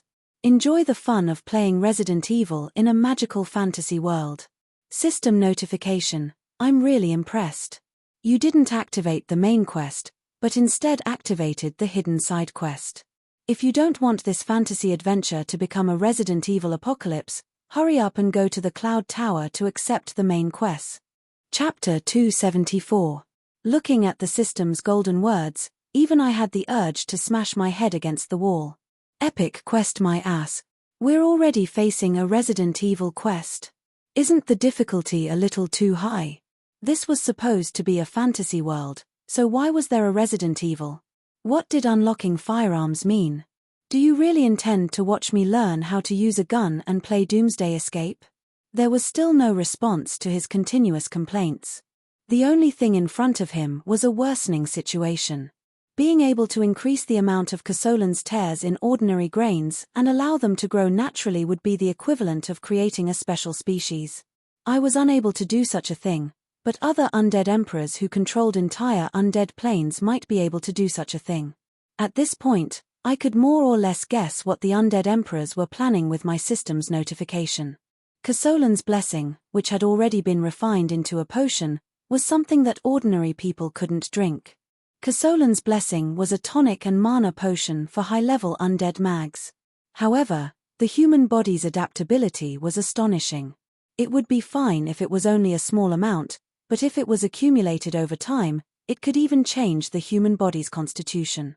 If the entire Bardi Empire had been eating this type of grain for more than 10 years already, then it was likely that most people in the Bardi Empire would have an astonishing amount of Casolan's tears in their bodies, which would make them astonishingly resistant to undead magic. And if an undead plague or undead calamity arrived, it would likely be the end of everyone playing Plants vs. Zombies. Not only will the undead calamity's transformation and spread greatly increase, I'm afraid that a large number of high-level undead will also appear. I think that Toilet Bowl Baron can at least be turned into a Death Knight Lord. The undead scourge never lacks cannon fodder. They're only short of the middle-level backbone and the highest combat power. It's Matt, not the toilet. Fine, I know that now isn't the time to comment on this. If it were me, since the government has already given me so much support, spending 20 years to train a group of necromancers wouldn't be a problem at all. When the time comes, the undead army will still have a large number of mid-level officers and liches as backup. But now, even if the conspiracy is right in front of us, what should we do? The moment I asked, Heloise, who was speaking smoothly just now, was instantly speechless. Yes, what should I do? Just because the undead emperors discovered the problem didn't mean that they were capable of solving the problem. The undead emperors had prepared for decades, but we had entered the game far too late. It was just like a game of chess that had already reached its end. The undead emperors had already grasped the overall situation, and it was impossible for us to reverse the situation. Find the remaining undead army and fight to my heart's content. First of all, the enemy was a high-level noble that the Bardi Empire recognized. Attacking a noble from another empire would be no different from declaring war. Even if I didn't care about all these random side effects, I still wouldn't be able to defeat them. Out of the 13 undead emperors, I would need to use a god's descent just to deal with 2 of them. If the undead emperors were the most senior ones, perhaps even a god's descent wouldn't be enough to deal with them. Fortunately, for some reason, I didn't sense any signs that an undead emperor was descending. If an existence of this level completely descended, there would definitely be obvious signs. The true gods would definitely send down divine prophecies. Since everything was still calm, it seemed that the undead emperor's dimensional descent plan had met with unexpected obstacles. While everyone else was only thinking about how to defend against the undead emperor's invasion, my considerations were far more complex. After all, I had once been one of the undead emperors, so I knew quite a bit about them. It was quite normal for others to view the semigod undead as demons that would destroy everything.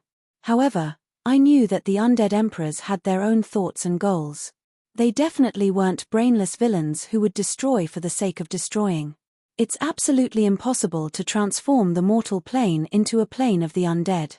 That would be the equivalent of destroying the cycle of reincarnation and simultaneously declaring war against the Order main gods and Chaos main gods. Not only that, the undead plane's living environment is actually more suitable for the undead. But if they intend to participate in this war, they'll need to choose one side to participate in it, at least temporarily ally with the undead. The undead definitely don't get along with the holy light, but they also have a terrible relationship with the chaos demons. It doesn't seem possible for either side to cooperate. Could there be a third party? Or perhaps they intend to act alone? But why are they investing so much? Many thoughts flashed through my mind. Just what was the undead emperor's goal? If I didn't know this, it would likely be impossible for me to come up with a suitable strategy. Ask the Holy Church for help. Now that they had already declared war, even if we tossed all this evidence in front of them, it would only make things worse. Sneak into the Bardi Empire's capital city? Let's not even mention the fact that we couldn't do anything else right now. As long as the Bardi Empire wasn't an idiot, the Bardi Empire's combat strength would definitely be insanely high. Even a true god's clone would likely be unable to return. It would seem that we'll have to use that W plan. What? You're actually going to use that plan that has no conscience at all? You need to think more about the consequences. Aren't you afraid of endless trouble in the future? I've already thought it through. No matter what the consequences are, at least it's better than the current situation. Right, help me think about how I should write my report. Okay. First tell me what W plan is, and I'll immediately write it for you. Just what kind of plan is it? You actually need to write a report. Who do you intend to write a report for? Looking at the silly cat's expression as she tried not to laugh, I knew that I had been made fun of again. You don't even know what W plan is, and you're saying that this plan has no conscience and will cause endless trouble in the future. Are you kidding me? I'm just kidding. First of all, you've never told me anything about this so-called plan, but every time you come up with some grand strategy, you're always insane and will cause endless trouble in the future. Even if I don't know the specifics, I know that you're definitely not a normal person. Alright, I was instantly stumped by this question. It seemed that there was no room for me to refute it. Describing this plan as lacking conscience, insane, and endless trouble in the future wasn't wrong at all. The core idea was, since the other party has already flipped the table and started messing around, since we can't play by the rules anymore, we might as well just blow up the room. I thought that the silly cat had peeked at my plan from somewhere, but it seemed that I hadn't even thought of this plan for a few days, so it was impossible for it to be leaked. Since that was the case, I might as well explain it a little. After I finished explaining the plan, just as I expected, the blonde young girl revealed a face full of shock and disbelief. Her eyes seemed to be roaring, "Just what is your brain made of?" She didn't even realize that saliva had already flowed to the side of her mouth. She was basically no different from a spoiled young girl. However, as expected of a 10,000-year-old fake young girl whose accessories could be sold as antiques, she soon recovered from her shock, and after thinking about it, she began discussing the details with me using her abundant knowledge. If you eat everything by yourself like this report won't be approved. We need to make some changes to give our partners a chance to profit and maximize the profits. This way, even if we don't take the initiative to do it, the other party will do it themselves. After all, you only want the final result. In that case, it might be a good thing to slightly lose control of the plan. If you want to eat everything by yourself, be careful that you don't get killed by the higher-ups. The older, the wiser. As expected of an existence whose age couldn't be verified. With her help, The success rate of this plan increased by at least 30%. Since I had already thought it through, I began writing the report on the spot. By the time I submitted the report, it was already dawn. Who did I give the report to? Dragon Autien's mass production plan? One day later, even Ale himself paused in surprise for several minutes as he read through the thick letter that Wu Mianzi sent over.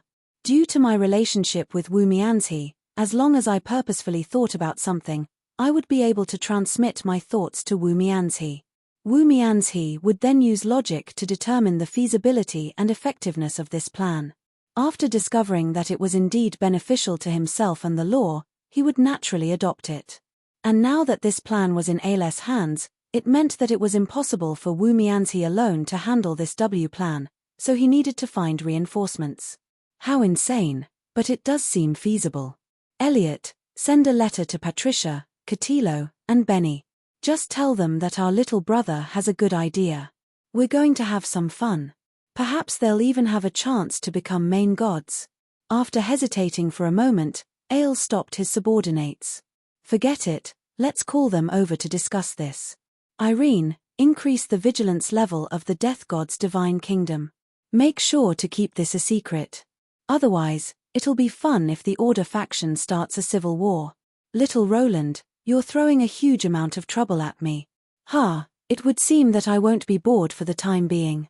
Of course, I didn't know that this proposal would give some true gods quite a headache, nor did I know that the Bardi Empire's continuous meetings would test the true gods' wisdom and experience. And right now, we were still faced with the Bardi Empire's dire situation. Large amounts of food had been mixed with Casolan's tears. If any undead magic was triggered, the consequences would be unimaginable. But, what does that have to do with me? I'm no savior of the world. Just leave saving the world to the Holy Church. Besides, the situation is already in such a terrible state that I can't do anything even if I want to. Even I, who was a Chunibya, knew that there were things that could be done and things that couldn't be done. This was a scheme that the undead emperors had set up for many years. Directly jumping in like this would be the equivalent of fighting the undead emperors head-on, which would be no different from suicide. Not to mention, I lacked the ability to deal with the details. The Bardi Empire had been eating these crops for more than 10 years already. If I said that there was a problem with these crops, even if I confirmed it, the first thing I would receive wouldn't be a solution to the problem. Instead, it would cause widespread panic and the Bardi Empire's plan to be activated in advance. Of course, there would also be a large-scale food shortage. It was likely that the Bardi Empire would have long since abandoned the original crops. Massacre the entire city? Not to mention, the undead calamity hadn't even arrived yet. Even if the undead calamity arrived, the entire country would already be in such a state. Where would I start massacring them? After massacring them, it would be convenient for the undead calamity to summon more undead. I would even take the blame for the undead calamity. So, since the problem was already so big that it was impossible to deal with it, it was actually easier to deal with it. At any rate, I didn't care anymore.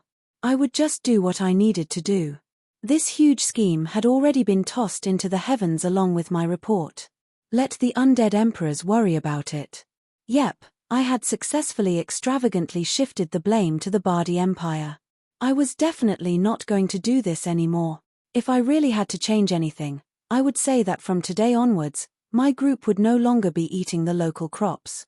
Of course, Heloise and I were exceptions. This was perfect for replenishing our energy.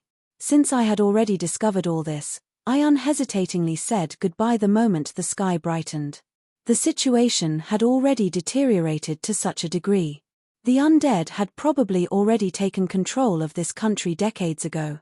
There was no meaning in continuing to wander around the Bardi Empire. On the way back, I used Carolyn and the others' blood to conduct a small experiment. However, I unexpectedly discovered something unexpected. The citizens of the Bardi Empire had at least 3 times the amount of Casolan's tears in their bodies compared to the locals. It would seem that the citizens of the Bardi Empire had started eating these crops much earlier, which was why they were poisoned even deeper. However, there was nothing we could do about it. All we could do was follow our original plan and continue walking down the streets, extorting and extorting as we filled up our own wallets while heading towards Port Victoria, but that was basically impossible. Matt, not every noble was someone who wanted something from the Bardi Empire.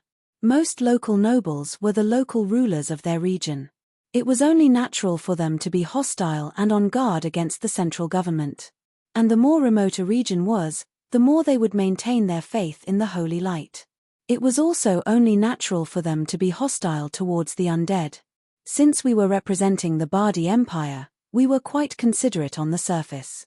However, after our warm treatment, there was a certain estrangement. Every time we went out, we would be glared at with hostility. I felt quite complex emotions being treated like this. From a certain standpoint, this was a good thing, as it meant that the Bardi Empire wasn't completely united. At the very least, remote regions still had their own way of thinking. However, I still felt quite displeased that others were always so on guard against me. When we arrived at the crossroads leading to Port Victoria, we finally heaved a sigh of relief. This was the Bardi Empire's new territory, so they didn't have much control over it. Even if something really did happen, we would have a high chance of escaping alive. However, right after we entered the Bardi Empire's manor, we heard two headlines. The first was that Pope Bardi had officially declared a holy war. He requested that all countries of faith send reinforcements within 2 months and form a crusade against the Bardi Empire. For Pope Bardi to make such a decision, it might have something to do with the information we sent out. As for the second headline, there was probably no need to gather any information at all. It was enough to see it with one's own eyes. The dazzling volcano erupting under the white clouds in the distance was the best evidence. I could still feel the earth trembling and the earth and fire elemental energy going berserk even from thousands of kilometers away. A forbidden spell. And it's an earth and fire elemental dual forbidden spell. The news was quite simple, but the content was quite thought-provoking. The mage country had responded to Pope Bardi's summons and officially declared war against the Bardi Empire. Their first wave of attack was a forbidden spell against the Bardi Empire's Fortress of Frost. The Bardi Empire suffered a major defeat, and the defending Bardi Empire lost at least 100,000 elite soldiers. As revenge, the Bardi Empire's Super Ace Dragon Knight Squadron had already entered the battlefield. An epic battle between archmages and dragons was about to begin. A full-scale war between the two mega empires was about to begin. Aish's 7 Infernos, Preface, Demon's Whispers has ended. Times have changed. Chapter 1. The Vulture of War has been temporarily sealed due to your efforts due to the peaceful rise of the underground world. The third act, Calamity of Despair, has been activated ahead of time. System notification. What will come will come. Chapter 275. Night Rain City used to be the capital of the 17 New Moon countries, but now it was only a small city on the outskirts of the Bardi Empire. However, the one in charge of this city was the Bardi Empire's Dragon Knight Archduke, Halent Winston. Many mega empires had their own trump card armies that had been passed down for countless years. The Bardi Empire's most famous army was its Dragon Knight army. Dragons would forever stand at the top of the food chain, and they were one of the few gold bloodline species in the world. Even the weakest of them would be equivalent to a human gold rank. As long as they learned some hunting techniques and magic, even ordinary legend rank warriors would be helpless against these flying beasts. After all, dragons could fly, while ordinary warriors could only get beaten up on the ground. The Dragon Knight contract was usually a contract between a powerful warrior and a dragon's, and basically only the strong would be recognized by the dragons. However, the result was an obvious paradox. The weak who needed the dragon's power would never be recognized by the dragons, while the strong who were recognized by the dragons didn't need the dragon's power. In that case, the Dragon Knight naturally became a legend. That was why even if there were 1 or 2 weak individuals who coincidentally obtained the Dragon Knight's recognition, it wouldn't become the norm. And as humanity's combat strength decreased, the Dragon Knight, which was the ultimate form of aerial combat, became fewer and fewer. It was already quite rare for a powerful country to have 1 or 2 Dragon Knights, and most of them were young dragons that were hired at great expense. Their combat strength and willpower were all questionable. However, there was one country that had always been an exception. The Bardi Empire had never had less than 50 dragon knights. Even the weakest dragon knight was at the gold rank. It was incomprehensible how the Bardi Empire was able to obtain the dragon's recognition so easily. Some people said that the Bardi Empire obtained the dragon god's secret treasure, while others said that they had a long-standing alliance with the dragons. But no matter what, due to the large number of dragon knights, the skies would never belong to the Bardi Empire's enemies. One of the reasons why the Ottoman Empire developed aerial battleships was because it treated those damned dragon knights as imaginary enemies. Halent Winston was the vice-commander of the Dragon Knight Army, the commander was a member of the royal family, and the current leader was Emperor Aulus. He was one of the top 10 most powerful generals in the country, and he was ranked 67th on the famous generals rankings, the Dragon Knight Archduke. The current Bardi Empire had a total of 72 Dragon Knight members. 60 of them were divided into 12 small squadrons. Roland himself commanded 5 squadrons of 25 Dragon Knight members. Even without mentioning his identity and status, his personal strength was astonishing. The dragons he was riding on were the adult blue dragon Cloudstorm Sishusla, who was quite famous among the dragons. He himself had become a legendary warrior 10 years ago, wielding the legendary Thunder Horn. He had once killed 100 Griffin Knight single-handedly on the battlefield. He was also a famous general. 1 year ago, he silently left the Bardi Empire's capital and brought all of his subordinates' combat strength to this city. At the time, this had caused quite a commotion. As the former capital of the Bardi Empire, Night Rain City was a classic example of a fortress city. But ever since Archduke Halent moved here, not only did he bring a large number of troops with him, he also invested a large amount of funds and resources into protecting the city. Numerous cannon towers and defensive towers were built, and the city walls were reinforced over and over again. Originally, everyone found this quite strange. After all, fortresses often required imaginary enemies. Night Rain City didn't have any neighboring countries, so Halent's actions seemed completely unnecessary. But after the Victoria Port incident occurred, Night Rain City became the only way to reach Port Victoria. Only then did everyone learn what Archduke Halent was guarding against, the undead. While the Bardi nobles were astonished by Archduke Halent's choice, in less than a year's time, there were almost no bandits in the area. Due to the constant appearance of dragons in the sky, Night Rain City gained a new name, Rain Dragon City. When we first entered the city, a sudden downpour covered everything, making it easier for us to enter. Since Archduke Halent was also a guest from the Bardi Empire's capital, Lilith and Caroline's identities were switched again in order to avoid bumping into him. Since Lilith was the eldest daughter of the Bardi Empire's main faction, her documents were even more authentic than the real deal. But if possible, I still didn't want to meet this famous Dragon Knight Archduke Halent in person. That was why my plan was to enter the city as inconspicuously as possible and first gather information before considering whether or not to meet with Archduke Halent. To be honest, if it wasn't necessary, I didn't even intend to pass through this city. Caroline, how's your relationship with Archduke Halent? Have you met him before? He's a little scary. Caroline, who had been clinging to her maid for quite a while, finally answered me. Her voice was filled with a mysterious tremble and unease, as if she had recalled something frightening. From her scattered words, I roughly understood Bardi noble's impression of Halent. He never participated in any noble banquets or social events. If he had to attend any formal gatherings, he would always appear in his military uniform. He even had the guts to carry a sword in front of Emperor Halent. Although he had offended many people, he had also gained the recognition of many military commanders and commoners. He was a representative of the Bardi Empire's true power and hawks.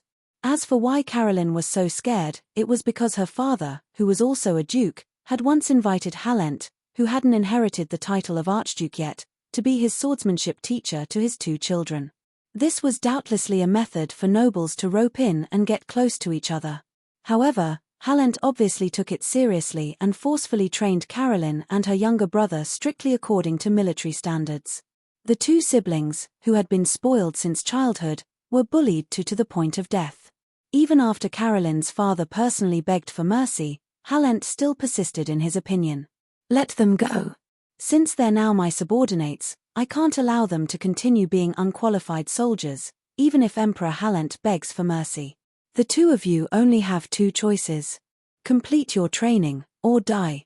When Halent's soft voice echoed in the courtyard, for some reason, nobody dared to look directly at the general. That formless might was just like a dragon patrolling its own territory. There's no mistaking it. Dragon's might. I came to a simple conclusion after hearing this description.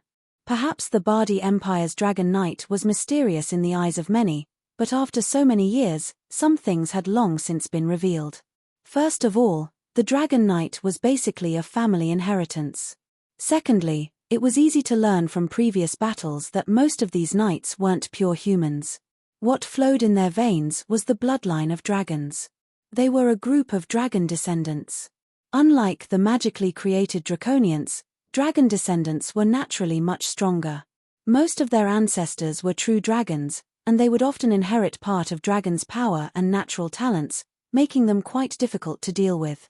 The Bardi Empire's Dragon Knight was a dragon descendant.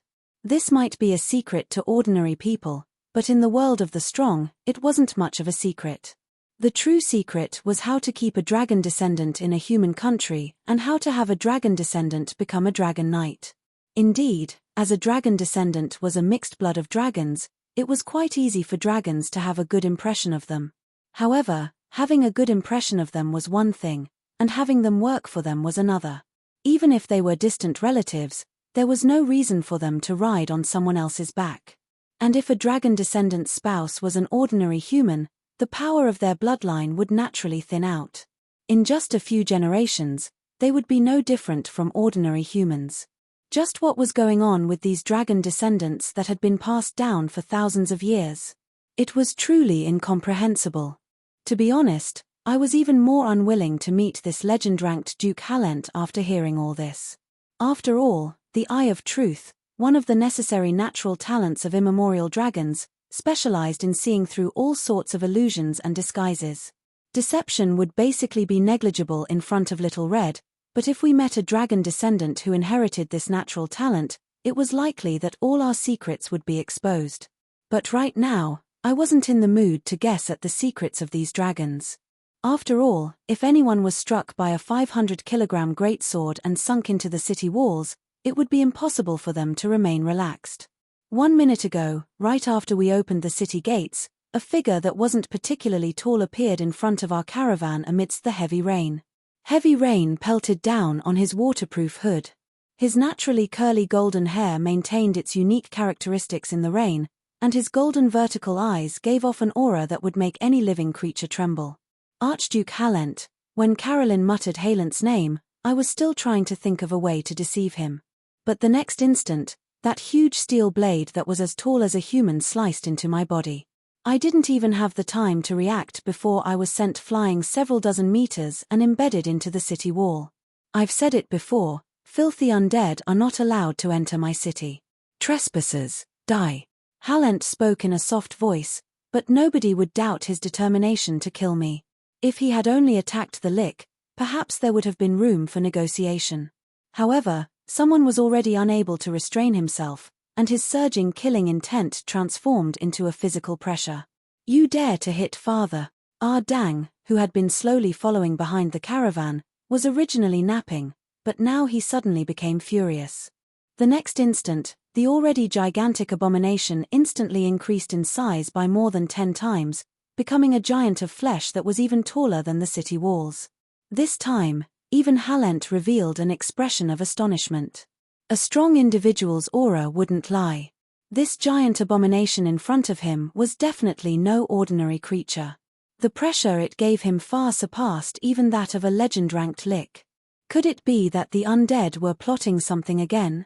Halent's expression remained calm even as that gigantic foot was about to stomp down. He knew that his old companion wouldn't allow any danger to befall him. Pa.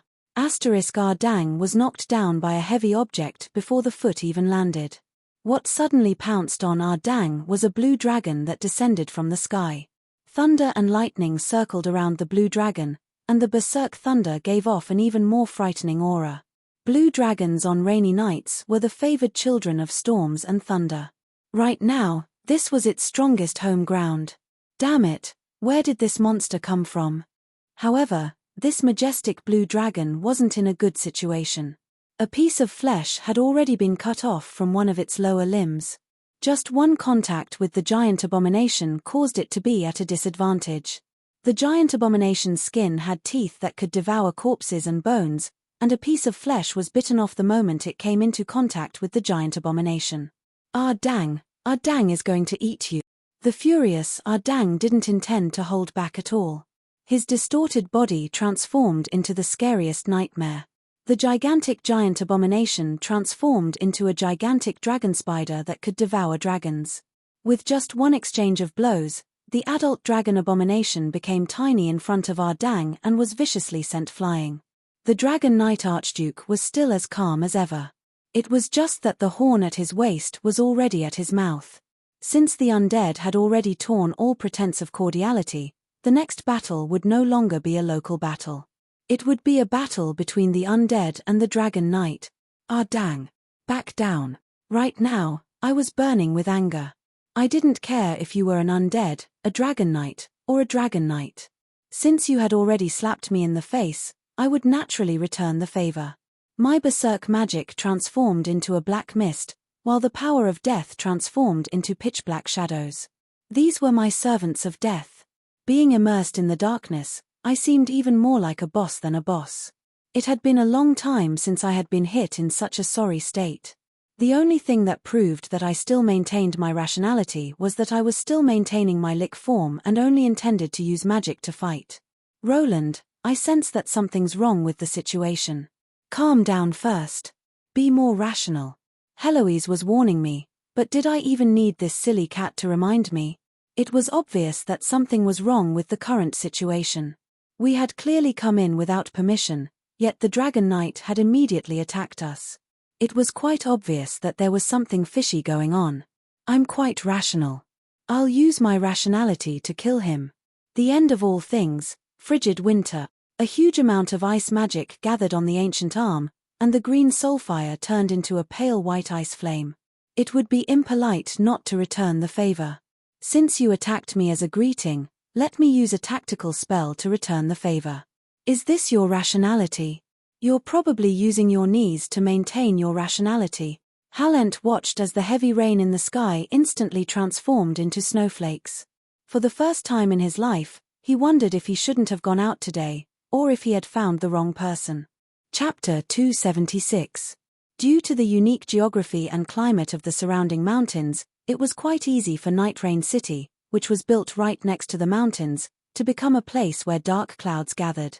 And since the rainstorms always occurred at night, when the temperature was lower, the city received its poetic nickname of Night Rain City. In terms of military affairs, Night Rain City had a high geographical advantage, and the rainy weather was also an advantage for the fortress's defense. The slippery mountain roads made it difficult for siege weapons to be effective. Under Halent's management, the entire mountain was being artificially modified, and this fortress was expanding at a frightening speed. Based on the current construction speed, it was expected that Night Rain City would become one of the most powerful fortresses in the world within 2 years. But today, what the city guards saw wasn't the usual rainy night. Instead, it was a snowy night that had long since disappeared in spring. At first, it was only snowflakes the size of rice grains. Following that, snowflakes began to fall, and in the blink of an eye, it became a blizzard so heavy that it was difficult to even see one's own fingers. The Lich stood there, and the ground around him transformed into a field of snow. Just by releasing his own magic, he was able to change the environment. Without a doubt, he was an incredible archmage. Perhaps he had already reached the threshold of saint rank, but, so what? No matter how strong he is, have we ever feared anyone? The 500-kilogram diamond greatsword was trembling slightly due to its wielder's excitement. The dragon-eyed knight sensed his opponent's threat, and he had already found the most valuable prey. With a low roar, all the muscles in his body naturally entered a state of overload, as if he was a wild beast hunting for food. Ful. Halent muttered a magical rune in a low voice, causing blue and white lightning to flash around his greatsword. The dancing lightning illuminated his face, and Halent's overly handsome face, which was filled with the desire to do battle, now had a steely decisiveness to it. His thunderstorm greatsword was strengthened and enchanted by draconic magic, and every time he swung it, it would summon lightning and thunder, increasing its power by 30%. Not far away, Dark Cloud Storm Sishusla viciously glared at Ardang, who had already transformed again. He was just about to flap his wings, intending to fly up and launch a new round of attacks when he suddenly felt a light footprint on his forehead. Only then did he react. "Little guy, if you can't die, don't move." Above its head was a young human female. However, in the blue dragon's senses, it felt as if she was a 1,000-kilogram boulder. The giant dragon species engraved their ranks into their bloodline. This was the first time the noble blue dragon had felt true terror. This was a superior aura that even an adult blue dragon would be unable to resist. The Dragon King of the Color Dragons? Primordial Dragon? Adult dragons, ancient dragons, and ancient dragons, under normal circumstances, every advancement would take thousands of years. The difference in strength was huge, and this huge difference in draconic might suppressed the adult blue dragon, making it unable to get up and could only bow down. No one would believe it if this was told to others. With two unknown individuals as opponents, the illustrious Dragon Knight Archduke and his dragon were completely suppressed in just a single exchange. Right now, I was enjoying my battle against Halent. Icicle. There was no incantation. There weren't even any magical waves. I extended my bony middle finger, and it glowed with a white light. It then transformed into a gigantic icicle-shaped breath of ice that resembled a dragon's breath. The cold was already upon him, but Halent's expression didn't change at all. He unhesitatingly swung his sword downwards. His sword clashed with the icicle, and the icicle was reduced to snowflakes. The crackling thunder sword actually easily sliced apart the icicle breath. A special ability to break through magic. It seems that it's not an enchanted magic sword, but a natural talent of my species. When fighting against dragon, demon, or god's descendants, apart from needing to be on guard against their much higher basic stats than ordinary people, I also needed to be on guard against all sorts of natural talent abilities that were impossible to defend against. Snap. I snapped my fingers, and numerous icicles shot up from the ground where the charging knight was standing. I lowered my head, protected my face, and used my shoulder as a spear to attack. Boom. The sword-wielding knight didn't stop. He actually managed to shatter the icicles. However, judging from the shattered pieces of his armor and the fresh blood on his forehead, he wasn't having an easy time, either. However, Halent knew that maintaining a distance from a mage who had reached such a high level in ice magic would basically be suicidal. Only the courageous would emerge victorious in a direct confrontation. Even if he was injured, he needed to close the distance between us. "You actually like to ram? All right then, I'll let you ram to your heart's content. Come, ice wall." I clapped my hands together, and numerous ice walls appeared in the path of my charge. Large amounts of rain and snow fell down, making this place my domain and home ground. How is this possible? Doesn't this lick require a casting time or a mana vacuum period? Even though Halent's cold expression remained calm, the unfamiliar mage in front of him obviously had extraordinary spellcasting abilities, which he couldn't understand at all. But even so, he still had a chance of victory, 5 meters. A battle between a mage and a warrior would always depend on distance.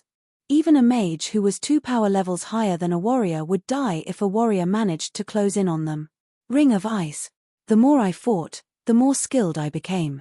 Although I was shouting the name of a normal ice magic spell, I was actually only using the most basic ice magic, ice sculpting. Elemental sculpting seemed simple, but it actually had countless wondrous uses.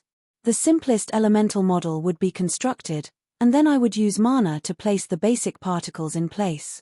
A horizontal pull would create an ice wall, a vertical pull would create an icicle, and a circle around the opponent would create an ice ring. This was different from the past when I had to forcefully control the ice and snow. The ice and snow here were like extensions of my will and arm, so it was no different from fighting with my physical body. Smack. This time, I suddenly clenched my fist in midair and swung it down with all my might. A formless fist of snow suddenly descended without any warning, attacking from a blind spot above Halent's head and smashing him into the ground. Oh my, it hurts just by looking at it. Only after the heavy fist landed did the smoke begin to disperse. A large crater appeared in the ground, and shattered rocks flew everywhere. Just like me, Halent didn't even get a chance to scream before he was smashed into the ground. The large hand of ice and snow also began to dissipate. Just from its appearance, this technique seemed similar to the high circle magic spell Barov's fist, but it was actually just the most basic ice sculpting technique. The only difference was that the sculpting technique was a bit larger, so the mana consumption was still negligible. If I had only been able to mechanically copy a mage's basic spell model in the past, at most someone would have taught me that 1 + 1 = 2, and I would have been able to come up with 10 + 10 = 20. But the current me had obtained formulas and calculation methods, so I could easily modify simple spell models as I pleased. If I want to condense ice and snow into a solid form, I'll need the ice element to be the tightest. Although it'll be sturdy and sharp, it'll be much slower. If I want it to be fast, I'll just need to condense thin particles. If I want it to become rays of light or mist, I'll need to calculate the reaction force. My bony hands were filled with large chunks of ice and snow as well as merrily singing ice spirits. Under the influence of my magic, they would occasionally transform into mist, icicles, or colorless and odorless ice. Their shape, state, and size weren't a problem at all. With a single thought, I could change their forms. With a single thought, I could distort common sense, omit unnecessary processes, and omit the restrictions of common sense. This was the foundational magic I could use as I pleased. Oh my, how interesting. As if I had found my favorite toy, I wholeheartedly focused on controlling my ice and snow magic. I even forgot that I was currently fighting against the incredibly famous Dragon Knight Archduke Halent. Clang. Indeed, I seemed to have forgotten. This pained sound was the sound of my head smashing against a sturdy layer of ice. My pitiful little dragon descendant, I hope that he doesn't get a concussion. It would be terrible if he was injured too badly and left with a psychological scar. I might as well just smash myself several hundred more times and forget all about it. You little thing. It's impossible for me to dig a hole and ambush you. How many times do you think I've fought against those worms? The ground has long since frozen over. I'm just waiting to smash into the wall. From the moment that Halent summoned a lightning enchantment, I knew that he was most likely a blue dragon. And blue dragons, who were skilled at controlling lightning and thunder, loved to build their nests in deserts and barren hills. They were naturally skilled at digging holes. Their natural talents included sand movement and earth movement, so of course I would be on guard against them. The snow in this area was getting heavier and heavier. Although I hadn't created a soul world yet, all the preparations were complete. All of my mana had been converted into pure ice and snow elemental essence. They were the paint I would use to copy the Northland scenery, while the foundational magic ice sculpting was my brush. My copy of my world of ice and snow was complete. Snowflakes kept falling, and the ground was now covered in a thick layer of snow.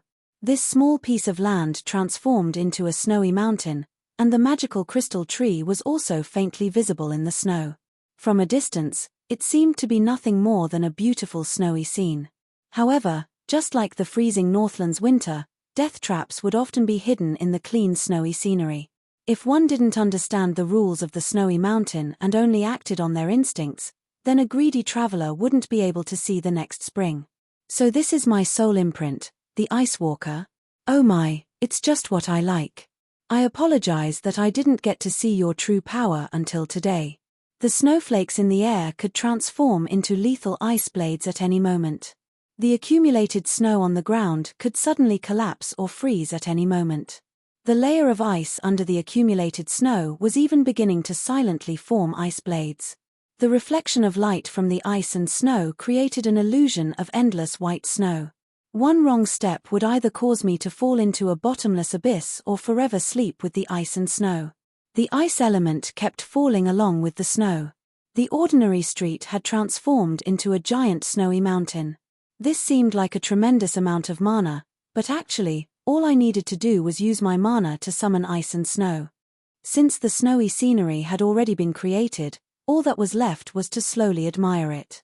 As expected, fighting against opponents of similar strength levels was an excellent way to improve myself. In the past, my opponents' power levels had been completely uneven. They were either so strong that I couldn't defeat them without using cheats, or so weak that I could defeat them with only one hand. This time, I was forced to use ice and snow magic to fight. This was a long-awaited full-power battle, but it allowed my many years of accumulation and recent understandings to explode, transforming them into actual combat strength through actual combat. I could sense that deep within my soul, the Ice Walker soul imprint that had been reconstructed was now faintly glowing. It was growing stronger under the nourishment of the silver light, but it seemed to have become much smaller, only about 1/4 of its original size. Everyone only has one soul, and only one soul imprint. Do I have to reach the standard for all 4 abilities before I can enter the legend rank? I didn't need to say anything else, nor did I need to search for a reason. It was as if I had received some sort of heavenly revelation. I already knew that if I wanted to enter the legend rank, I would have to gradually summon all 4 soul imprints, and I would have to improve myself. Others only need to experience it once, but I need to experience it 4 times. And finally, I even need to try fusing with them. What kind of hellish difficulty is this? Forget about ice magic. I learned it wrongly in the past, but it's fine to change it. That counts as an improvement. However, my attainments in law, holy light, and death are almost at the peak of the world. How am I supposed to improve? Why does it feel like it's even more difficult for me to enter the legend rank than it is for others to enter the semigod rank? Now that I knew my future path, although I kept complaining verbally, a nameless fire was burning in my heart. I wasn't a masochist who didn't take the normal path, so of course I would have complaints about the ridiculously high difficulty of entering the legend rank. However, I also knew that there was no such thing as luck on the path of cultivation. The harder it was to advance, the greater the rewards would be. Since I had to pay 4 times the price, even if I didn't pay 10 times the price, I would at least pay back 5 times the price. Soul Imprint Ice Walker has been completely activated. All ice magic effects have been increased by 20%, and mana consumption has been reduced by 20%. You have obtained the passive ability, King of Winter. System notification: your opponent is still alive and well. Stop daydreaming. King of Winter, passive: when the surroundings are completely covered in ice and snow, transform into the Lord of Ice and Snow, greatly increasing your control over ice and snow. When the ice and snow elemental cycle is completed, the surroundings will be treated as your personal domain. You will only need to pay a small amount of mana to maintain the domain of ice and snow. As my understanding of ice and snow improved, my soul imprint was completely activated. Under its buff, the snowflakes also became larger, and it became much easier to control fine ice and snow. Although it didn't seem like an improvement, the overall improvement in all aspects brought about a fundamental qualitative change. And right now, in a battle between 2 people, if one of them suddenly became stronger, it was only natural that his opponent would be unlucky. Now that I had complete control over this area, all the thin ice and snow within several hundred square meters became my eyes and ears. How could that little lizard underground possibly escape my senses? Ha! Roland's heavy punch. The heavy punch of ice and snow descended, and the dragon knight that had just popped its head out of the hole was hit by the heavy punch of ice and snow. It could only viciously dig back into the ground. The blue dragon saw that its master was at a disadvantage, so it angrily roared and struggled to get up. However, Little Red, who was on its head, fiercely stomped its foot, causing the blue dragon to howl in pain and collapse to the ground. And right now, I kept loudly shouting out the name of the spell as I viciously smashed it down on the ground. Since this was a completely original spell, according to Mage Customs, as the creator, I had the right to name the spell and add the inventor's name as the prefix. This was one of the highest honors for a mage. I had been eyeing Heloise's Shadow Steps and Amelia's Fruit Ripening spell for a very long time. Now that I had the chance, of course I would enjoy it. Roland's Ice Arrow. Roland's Ice Blade. Roland's many types of ice palms. Haha, I'm not a magic idiot. I want to fight 10 of you. Since his ambush on the ground had failed, Halent would have to return to the surface if he wanted to recover from his disadvantage. He kept smashing down on the Dragon Knight with all sorts of ice spells, and it was as if he was playing whack-a-mole. Just as I was proudly planning to go apply for a patent for this spell in 2 days, the silly cat actually jumped out at me again. Roland, new spells require innovative magical principles and unique spell models. Do you have one? Alright then, although it would be easy for me to trick noobs, I wouldn't be able to trick experts. While I could casually make up names, these seemingly different spells were still just variations of the same first circle spell, Ice Sculpture. Even if it had powerful control and control abilities and was very mana efficient, it was still only a basic spell. The Dragon Knight hadn't died even after taking so many hits, which meant that its attack power was obviously insufficient. It still needed to be perfected. Dragon Knight. Why does it only know how to run? Why don't you change your name to Cockroach? Large amounts of ice and snow transformed into giant ice blades that pierced through the ground, threatening Archduke Halent, who was underground. The most fatal part was that the ice and snow kept spreading like the roots of a large tree. It would soon catch its prey. He's obviously taking it out on me. I think he's angry because he's embarrassed. You're still calling yourself an adult. It's me. You're so immature that you're taking it out on others when you're in a bad mood. And you're always saying that others are immature. Alright then, I'll pretend that I didn't hear my own people ridiculing me behind my back. Actually, this mysterious battle had already ended. While it was true that any ordinary mage would instantly die if a powerful warrior managed to get close to them, most situations were like this. The warrior would be dragged into the mage's battle rhythm, and even if he had tremendous strength, he would still be unable to get close to the mage. He would only be able to run around and be toyed with until he died. And if this situation continued and the cold continued to permeate the ground, the earth would be frozen solid. Naturally, his natural talent of traveling on the ground would become useless, and it would be impossible for him to come out even if he wanted to. So this is the Dragon Knight Archduke? Although this is within expectations, isn't it a little too disappointing? Heloise seemed to be addicted to ridiculing me as she immediately retorted. Don't make it sound so easy. With your equipment and frigid winter's buff, do you think there'll be any difference even if your opponent is a saint rank warrior? That child is quite unlucky. From the very start, your frigid calamity aura kept stacking on top of each other to slow him down, and he was foolish enough to smash into an ice wall with his bare hands. I think that stacking on top of each other to such an extent has completely messed up his sense of time. Right now, we're at least 3 times his normal speed in his eyes. As expected of the fastest blue dragon bloodline. It's already quite impressive that he's able to dodge your magic attacks. Heloise seemed to recall something as she spoke in a rather displeased tone. Your ability is too insidious, especially that frigid calamity aura that slows down time. Anyone who doesn't have information about it beforehand will be at a disadvantage.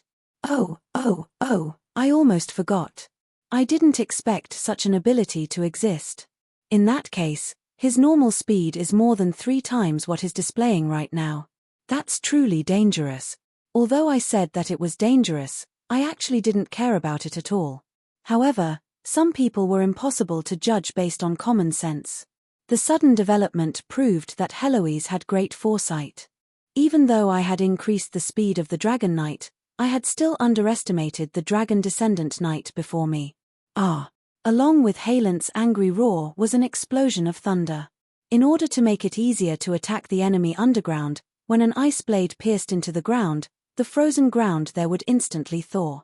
Although it was only a few milliseconds worth of time, Halent actually managed to jump out of the ground while being obstructed by the earth.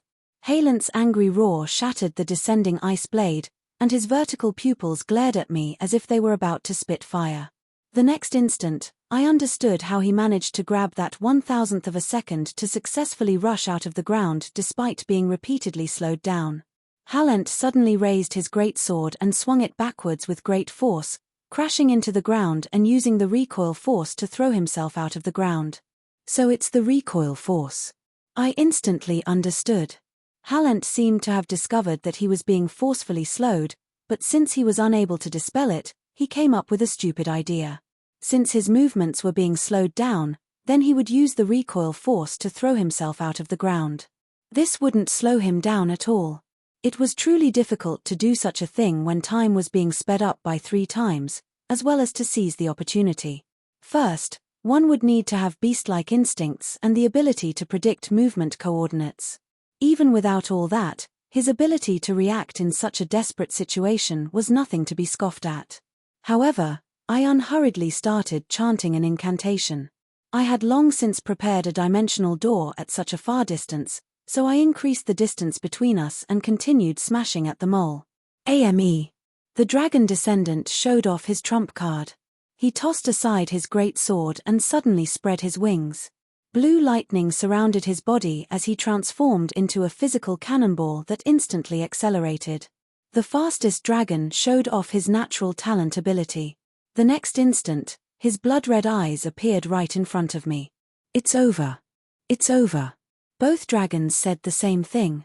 Blue Dragon sounded rather delighted, while Little Red simply shrugged in boredom, as if she didn't care at all. As for me, I smiled as I looked at Halent, who was flashing with lightning. I slowly reached out my hand towards the air, and my adamantine staff that seemed to weigh several tons appeared in my hand. Then, I lowered my head, twisted my body, and swung my staff at the ball of flesh. Home run. Ha! What demon is this? Take this from old son. However, no one responded to my comment. With a beautiful home run, Halent flew backwards at twice his original speed and crashed into a wall. That's right, a wall. He was completely and utterly embedded into the wall, causing a part of the wall to collapse. He was in an even worse state than I was earlier. Ha! I'm the white-robed Gan. Rex. My magic is top-notch, and my staff techniques are top-notch. Who said that mags don't know martial arts? Adie. You want to compete with me in strength? You're 200 years too young. A normal dragon would only have around 25 strength, while a dragon descendant would have at most 23 strength.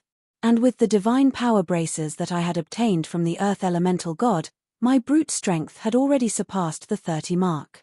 Dragons were on completely different levels. However, I didn't have the time to continue mocking my defeated opponent. Perhaps I was having too much fun just now, or perhaps Halent had some special communication technique, but while I was busy fighting with Halent, we were gradually surrounded by the enemies who were using the cover of the rainy night as cover. At this moment, there were more than 10 dragons in the sky and on the surrounding city walls. Who knew how many more were hiding in the shadows? Malicious gazes gathered behind us, while shadows of death circled in midair. The dragons weren't impatient at all. They had plenty of patience against powerful opponents, so they enjoyed hunting together. Should I say that I'm honored? We actually directly met with half a Dragon Knight squadron. Sigh, this battle is so strange. But before I could even think about how to deal with this, an elderly voice spoke up in midair, followed by a silver dragon descending from the sky. Your Highness Fina. Is that Princess Fina? Little fellows, what are you doing? Stop your attack formation. This is Princess Fina, a true member of the Bardi Empire's royal bloodline. I'm Johann, the leader of your Night Guards. Hearing that, Lilith was shocked, and her face was full of disbelief. She did not expect to meet an old acquaintance here, but if the other party was a dragon descendant, it was only natural. 100 or 200 years was nothing to the dragon clan. Lilith suddenly took a step back, as if she instinctively wanted to escape. But when she thought about Amelia, whose status was unknown, and how things had developed to this point, it was impossible to avoid Night Rain City no matter what. In the end, she could only grit her teeth and nod. Sir Johann? Long time no see. But please call me Lilith. Chapter 277. The heavy rain pitter-pattered on the roof beams, but the downpour showed no signs of stopping. Although according to the time, it was almost dawn, looking out of the window, it was still a misty rainy scene, and nothing could be seen clearly. Spring rain at dawn always calmed one's heart. Listening to the rain outside and enjoying hot cocoa by the fireplace would warm up my entire body, as if the fierce battle just now had been nothing more than a dream. Fine then, I'll just pretend that I didn't see the Dragon Knight Archduke who was still glaring at me angrily. At the same time, I was furious that I wasn't given a cup of hot cocoa. This was blatant racism. Even if I gave it to you, would you be able to drink it? If I really gave it to you, you'd probably complain that I was just messing with you. Silly cat, leave some of your share for me. Heh, don't even think about it. Due to Lilith's sudden appearance, the originally tense situation was instantly resolved. After all, the Dragon Knight Johann had once been her bodyguard. In terms of seniority, Halent would even have to call Johann second grandpa. This was all a misunderstanding to begin with. Since neither side was injured or killed, it was quite easy to explain. Even if the undead were capable of dealing with the nobles in the capital, they wouldn't be able to deal with the dragons and the Dragon Knight. It was obvious that the Dragon Knight and the undead would never get along. And since the Dragon Knight Archduke held true power in the Dragon Knight army, being stationed in Nightrain City was, in a way, going against Emperor Roland's will. Archduke Halent of Nightrain City had already declared that he didn't care what happened anywhere else. As long as the undead dared to enter his territory, they would be killed without mercy. And not long after he said that, we arrived. I wanted to bang my head against a wall when I heard this. Perhaps I really should take some time to donate some money to the God of Fate's church. At the very least, I could try to wash away my bad luck. Especially since I heard that Halent himself was currently patrolling the city walls. If I hid in a carriage, I might have missed him, but I just had to openly sit in a carriage while the sentries on the city walls were all pointing at me. This was basically an insult to the Dragon Knight Archduke's dignity. How could I possibly tolerate this? And so, the following scene naturally occurred. What surprised me slightly was that the Dragon Knight seemed to be completely aware of Lilith's identity. They also knew that she was a member of the Blood Tribe, yet they didn't show any signs of disrespect or hostility. This was especially so for Sir Johann, who looked like he had just entered middle age, but was at least 200 years old. His expression as he looked at Lilith was far too complicated. There was respect, gratification, pain, and so on. His emotions were so complex, and the rapid changes in his expression were breathtaking. He could just go on stage and perform.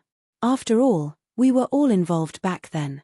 Although it's not up to me to comment, the emperor back then, Princess Amelia. Sigh. The elderly knight kept sighing. However, Lilith had a calm expression. She pretended as if she didn't see the emotional Dragon Knight in front of her. She simply held Caroline's hand and ate some desserts, tasted some tea, and warmed up by the fire to relax and drive away the coldness. I had investigated Lilith's matter before. After Fina Milan transformed into the blood tribe Lilith Milan, that necrophilic Prince Sinat was killed off not long after. Then, the throne was transferred to Sinat and the other members of the royal family. The original direct bloodline of the Bardi Kingdom's royal family had already been cut off. If I had to force a name, there was still Amelia in the direct bloodline. However, nobody in the Bardi Kingdom dared to hope that this ridiculously high-ranking princess from 2 generations ago would ascend to the throne, not to mention leave behind any descendants who would inherit the throne. This was something that had happened over 100 years ago. Almost all of the old vassals from back then had died. A new emperor would bring new vassals. The so-called legitimate emperor was only the legitimate emperor for that period of time. 3 generations had already passed into their graves, so who would still remember the emperor from 3 generations ago? However, ordinary people might not remember, but the Dragon Knight and dragon descendants from back then were still alive and well. They believed in the Knight's Creed, so they still remembered the emperor they had been loyal to. Now that they saw that the princess who had been missing for over 100 years was still alive and well, of course they would be filled with excitement. It was also because of Lilith that we undead were invited into the room. Otherwise, even if we were the so-called imperial envoys, we would still be able to go wherever we wanted. If we were killed, we could only say that we deserved it. After all us wouldn't possibly have a falling out with the Dragon Knight over a single lick. After interacting with each other for a short period of time, I could tell from their attitudes that rather than calling them an army, they were more like a big family. That Duke Johann was able to use his seniority to angrily rebuke Halent for his recklessness. Meanwhile, that icy-faced handsome Archduke Halent had a helpless yet irrefutable expression, as if he was a naughty child being reprimanded by his elders. And as far as I could see, the famous Archduke Halent wasn't even the strongest Dragon Knight. There were quite a few in the room who had stronger draconic might than him. At the very least, that elder, Duke Johann, was obviously a saint-ranked existence. Could it be that Her Highness Fina is acting as a lobbyist for the undead? Although Johann had an expression of hesitation, with his status, there were some things that needed to be asked. Everyone in the country knew that the Dragon Knight army didn't get along with the undead. How could the proud dragons possibly obey the orders of the filthy undead? However, Fina was also a vampire among the undead. Although she probably had nothing to do with the undead in the capital city, it was necessary to ascertain the reason why she came with the Lich Rex, as well as the standpoint she stood on. However, Lilith directly shook her head upon hearing this. I've already said that I'm currently Lilith, a member of the Church of Law, not Fina Milan. I don't want to care about the Bardi Empire's matters, nor do I have the ability to. We're here for something else. As for the Lich Rex, she shot me a questioning look. The meaning in her beautiful eyes was quite obvious. Should I expose you or not? If you want to reveal your true identity, do you want to say it, or do you want me to say it for you? I nodded but didn't say anything. Although the saying the enemy of my enemy is my friend wasn't necessarily correct, it was still better than being misunderstood as an undead empress subordinate. Otherwise, there would likely be an irreconcilable conflict between the two of them, and it would be impossible for us to pass through the fortress. This person who just beat up Archduke Halent is Lord Roland, famous for being petty and narrow-minded, Roland Mist. Before I even finished speaking, Halent abruptly stood up. The shock and disbelief on his face were quite obvious. He knew who I was. I lightly spun the magic ring in my hand, and a sudden flash of light tore apart my false disguise. The moment that my physical body returned to me, I immediately snatched the silly cat's cup of hot cocoa and finished it in one gulp. Being able to enjoy the sweetness of food instead of watching others eat and drink from the side was truly wonderful. The silly cat gritted her teeth in anger, but she knew that this wasn't the time for revenge. The undying Roland. Yongye. The evil undying king. Even though I had clearly stated my identity, it seemed that the Dragon Knight's vigilance only increased. That Johann was even directly touching the hilt of his sword. Was my reputation really that bad? As the only undead emperor in the past 1,000 years, as well as the most classic demon king in all the fairy tales for the past several hundred years, can you at least have some self-awareness? My dear 27th place on the calamity rankings. That's right, 46th place on the calamity rankings. Heloise, I welcome your reminder. I've heard that due to our recent performance, even though you've disappeared from the world for a long time, your ranking has still risen. Just by not appearing in public, you're able to make others fear your existence even more. How does that feel? It's unfortunate that my sect should have kicked you out back then. While I maintained a serious expression on my face, Heloise and I continued chatting as usual through our mental connection. However, the Dragon Knight side was already quite restless. They had their own information channels, so of course they knew that Roland Mist was Emperor Yongye, the only undead emperor in the recent generation. Could it be that he's also in cahoots with other undead emperors from other dimensions? I just heard that he caused a huge commotion in the Northlands. What's he doing here now? A person's reputation was like a tree's shadow. In the eyes of the dragons, no matter how noble a mortal's status was, it would only be for a short moment. The ones truly worthy of respect and even fear would naturally be the undying who managed to reach the top one step at a time. As for those on the calamity rankings, they were all out-and-out monsters. Then that abomination just now was the carnivore Ardang. Did I manage to escape with my life? Even the blue dragon Sishusla, who had transformed into a muscular man, felt some lingering fear. More than 1 or 2 dragons had died at the hands of this famous Shiluor war god. In front of Ardang, who was using his full power, even an ancient dragon would be nothing more than a mouthful of food. So what if Ardang crushed a slightly famous adult dragon?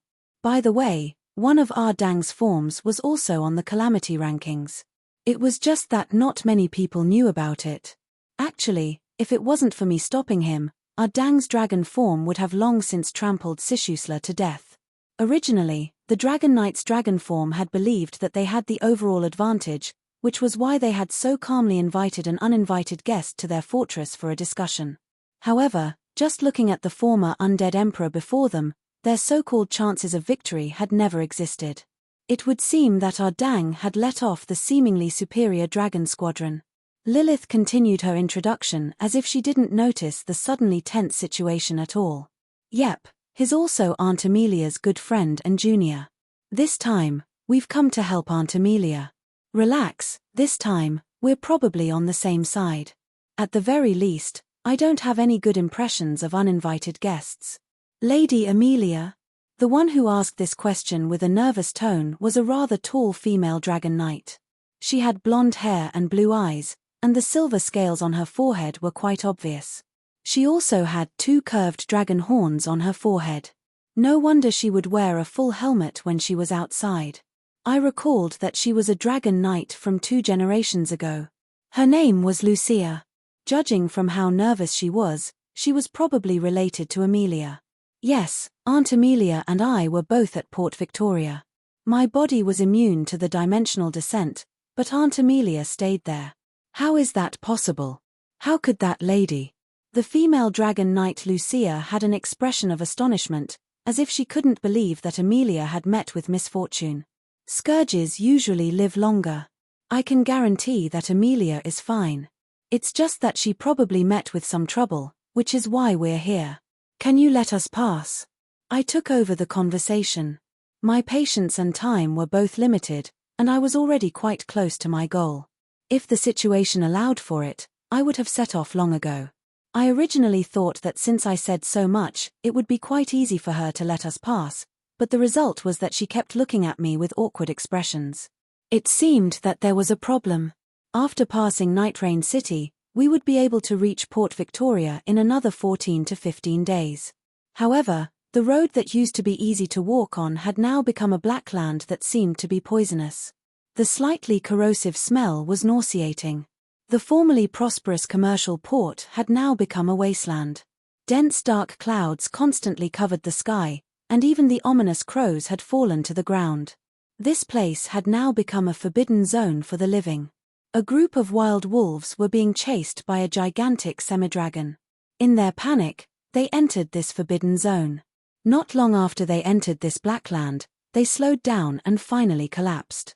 Not long after, the stronger semi-dragon hunters collapsed as well, and a new group of zombie wolves and bone semi-dragon appeared. According to the undead emperor's expectations, the area around Port Victoria wouldn't be affected much if the dimensional door was successfully opened. This was why Aulus had finally approved of this plan. However, due to certain reasons, things changed. Just like how a blocked sewage pipe would leak out from somewhere else, the magical forest's dimensional power had changed the direction of the corrosion. Apart from the undead, no one would be able to withstand such a negative energy zone.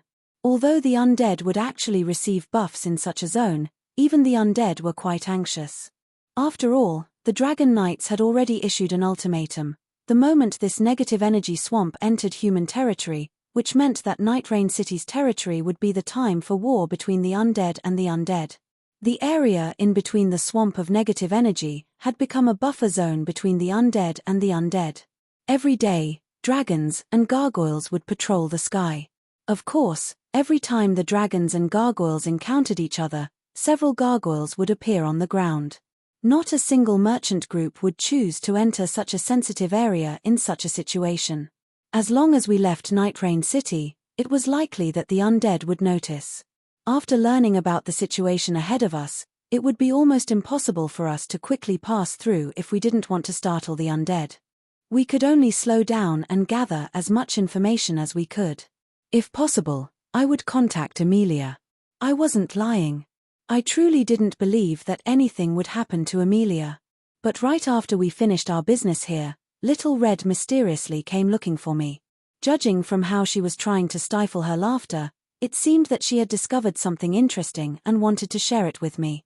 Hey, Roland, do you want to know why they have so many dragon descendants? Also, those Dragon Knight? Isn't that another family's secret? You know about it. TSK, what secret? I knew with a single glance. Didn't you notice that Halent and his dragon Sishusla really resemble each other? No matter if it's appearance or smell, they're 90% similar. They're definitely twins. I recalled how Sisusla had transformed into a brute, and then thought about that pretty boy Halent. They were twins. I suddenly felt like there was something wrong with Dragon's sense of beauty. Wait a moment, Dragon's sense of beauty? That means that in the eyes of dragons, Halent and Halent are basically twins. Alright, I pretty much understand what's going on. No wonder these dragon descendant knight have the same bloodline as their mounts. So they're all relatives. No wonder Little Red was laughing up her sleeve. This really was a scandal about the surface dragons. Most dragon descendants were born from the union of dragons with other creatures. In the mortal plane, all sorts of semidragons' bloodlines were of great research value. It was indeed true that dragons were lustful by nature, but some unions weren't simply because of love. In such a situation, as a byproduct, it would be quite difficult for a half-blood to receive sincere treatment from their parents. Of course, it would be impossible to just ignore this. If a dragon descendant used their natural power to take revenge on society, not only would the irresponsible parents of the half-blood children be punished, even the entire dragons would be humiliated. So, that so-called Dragon Knight Squadron is probably just another type of nursery.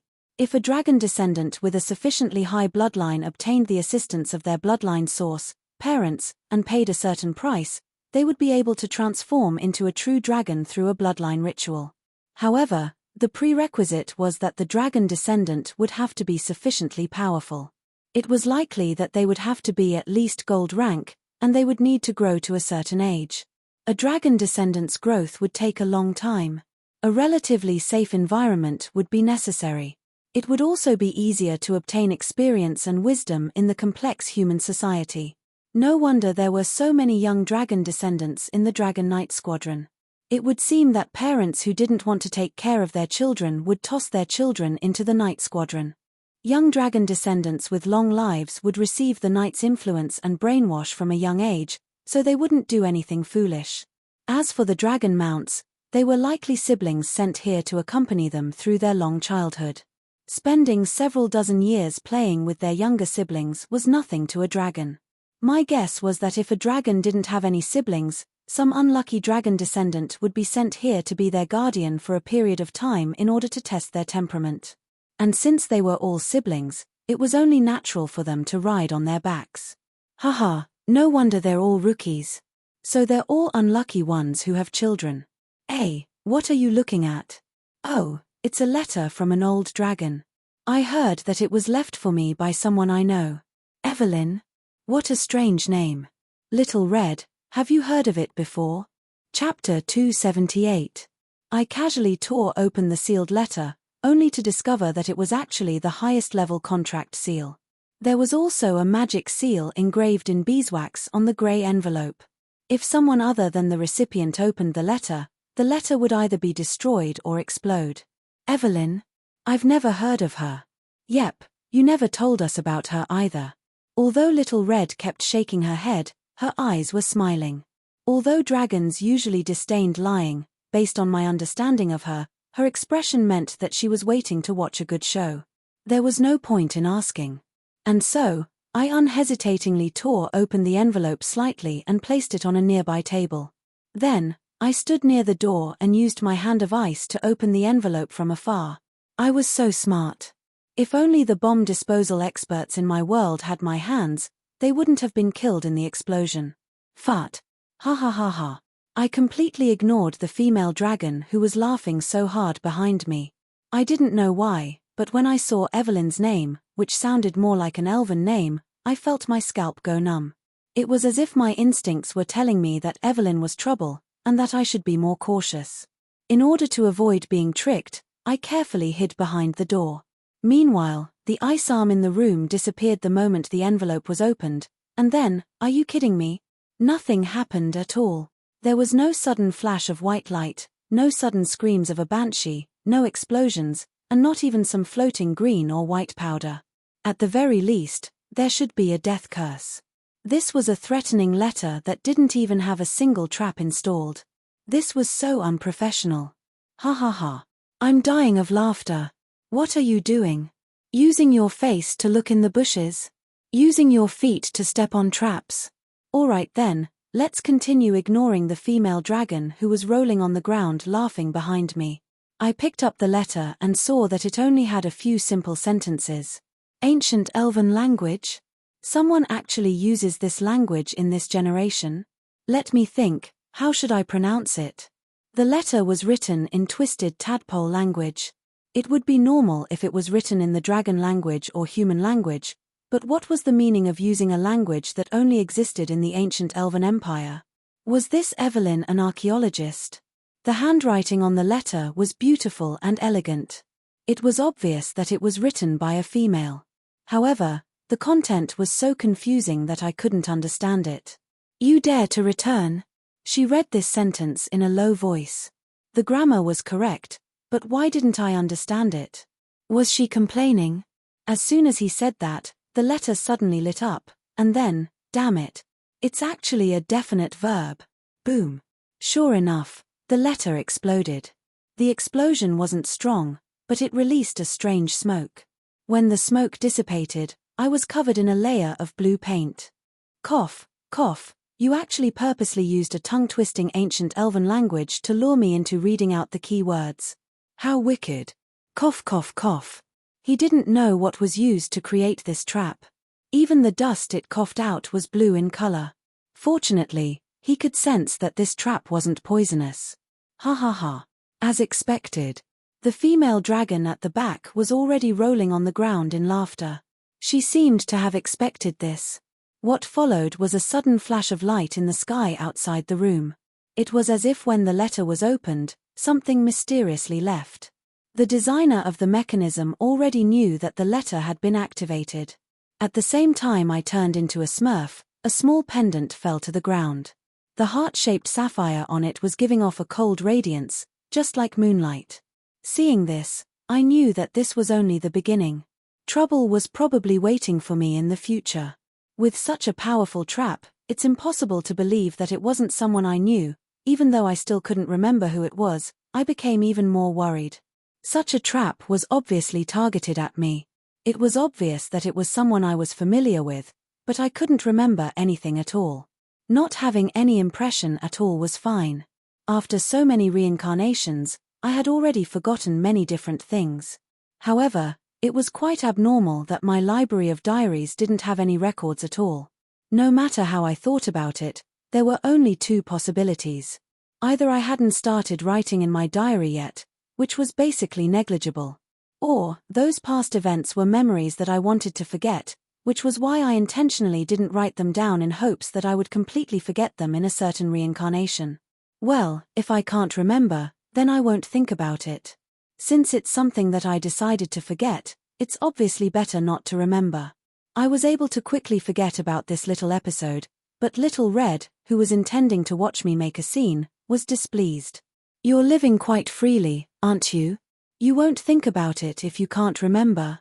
I'm so envious of your attitude towards life. Aren't you worried that there'll be trouble waiting for you if you can't remember? There's nothing I can do even if I can't remember. Besides, if that person comes looking for trouble, even if I remember, there'll still be trouble, and it'll just be more troublesome. Since it's an enemy, I'll just deal with whatever comes my way. Isn't it just an old acquaintance? If there's a line of old acquaintances who want my head, it'll probably stretch from here to the West Coast. Have I ever been afraid of anyone? Although I said that, I still secretly strengthened the defenses of the rooms around me. Of course, I wasn't completely on guard against any unknown threats. When a new day arrived, I was able to relax slightly. Although the Dragon Knight behaved quite respectfully towards Lilith, and the Knight was mostly a stubborn bunch, it was still necessary to be extra careful when we were in enemy territory. It was also necessary to be on guard. As we talked, I indeed obtained the most lacking information about the Bardi Empire. The information from the local domain lords was far too slow, unlike the Dragon Knight, who received news from the capital every day. The ambitious and ruthless Aulus was still alive, and the current Bardi Empire was naturally still under his control. However, although everything seemed peaceful on the surface, there were many hidden undercurrents. As the old emperor aged, the situation in the Bardi Empire became more and more complex. Nominally, the emperor was still supreme, but everyone was probably hoping for his death. This was especially true for the dozen or so adopted princes. Although they all seemed pure and innocent, they actually had a large faction under them, and they were all waiting for the old emperor to die and inherit the throne. Of course, there were still no princes who dared to interfere with the military. Yep, not on the surface, but the families of the princes' wives all seemed to be developing in that direction. As for the local domain lords, there was no need to even mention them. The conflict between the central government and the local domain lords would never be resolved.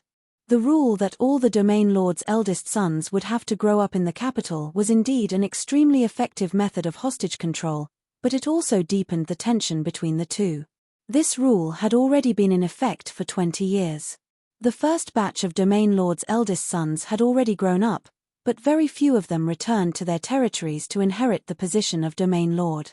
This wasn't because the king didn't want to release the eldest sons, but rather because many domain lords chose to have their second sons who weren't in the capital. No second sons? They could just have another one. And once a second son became a domain lord, he wouldn't be as friendly towards his older brother who had legal rights to inherit the throne. Even now, there were very few cases where a second son would welcome the rightful heir back. The royal family's high pressure had caused quite a lot of resentment. Since the resentment had already accumulated, it was only a matter of time before there would be a backlash. It was likely that after Emperor Bardi died, no matter who ascended to the throne, that person wouldn't have the absolute authority to suppress the domain lords' collective backlash. It could be said that due to how powerful the central government was, the local domain lords had been living with their tails between their legs for the past 20 years. Now, they were probably all hoping that the mountain above them would collapse as soon as possible so that they could rise up again. It could be seen from the Bardi Empire's alliance with the undead that there were many internal conflicts within the Bardi Empire. Although Emperor Bardi had used his authority to suppress most of the nobles' objections, since there was no consensus, the internal divisions had long since begun. Apart from the various true gods' churches that directly broke off from each other, the most intense faction was probably the royal mags. From the day that this news was announced, the head royal mage Winst immediately took a sick leave, while the other royal mags all began closed-door training to research magic. The only thing that was slightly milder was the fact that the Dragon Knight Archduke and the Dragon Knight all left together. Halent's Dragon Knight group used their own methods to express their dissatisfaction with Emperor Bardi. However, further to the west, the Dragon Knight group that was still loyal to Emperor Bardi was about to enter the battlefield and attack the Mage country in retaliation. The Dragon Knight group had a rather special status. First of all, many of them were half-dragons, which meant that they were both humans and dragons. However, they had spent most of their time growing up in the human empire, so they were quite inclined to be humans during their childhood. Considering their status as knight, it was only reasonable for them to participate in the war since Emperor Bardi had sent out a message for war. But if it was possible, I didn't want to see a war between mega empires, especially one that was intimately connected to me. Combined with that strange system quest that required me to choose between raising my reputation in either the Mage country or the Bardi Empire, it was likely that I would have to choose a side when the shadow of war between the two countries became unavoidable. I guessed that when I went to the Cloud Tower and accepted this so-called main storyline quest, I would most likely have to choose a side and participate in this war. If it was possible, I really wouldn't want the Dragon Knight group to participate in this war. That would escalate the war. The undead are already invading us. The longer we delay, the more prepared we will be, and the greater our chances of victory will be. If we just send all the top-level combat strength of both countries into this war, it'll only benefit the undead that will arrive sooner or later. That wasn't all I was thinking about. It would be far too much of a pity to just hand over the Bardi Empire to the undead emperors. And since the Bardi Empire's internal situation wasn't stable, the longer I delayed, the more the situation changed. For example, if the old emperor suddenly passed away, it was highly likely that the new emperor would turn on the undead. Congratulations!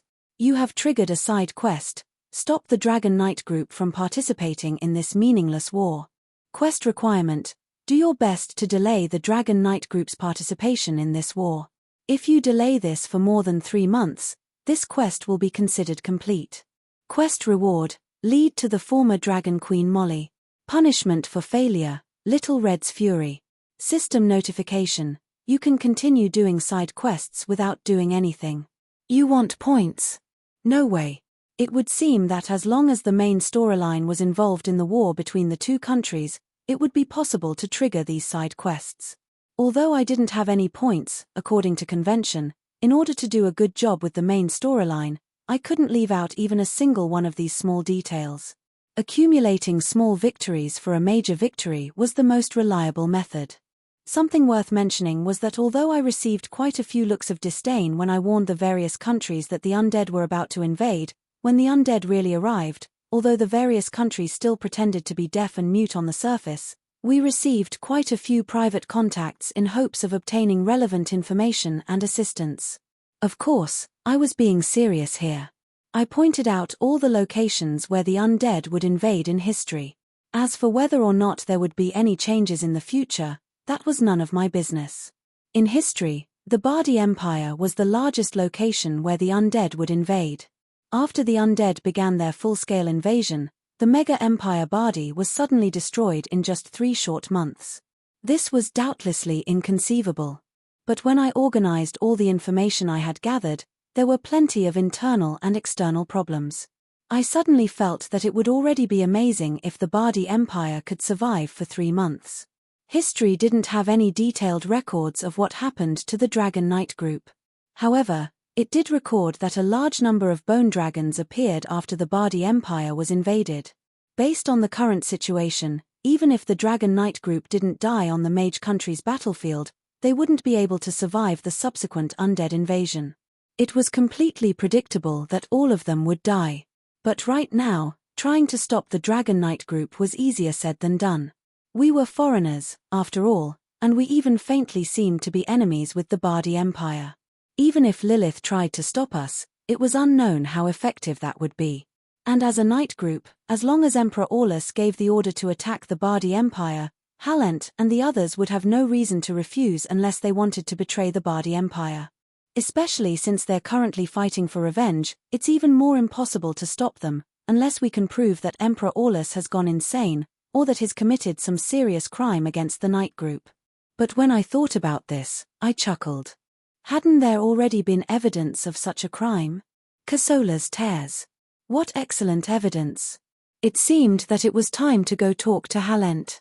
Right, the reason why the Dragon Knight group joined the battle was probably because they wanted to take revenge on that forbidden spell. I feel like that doesn't seem like the mage country's style.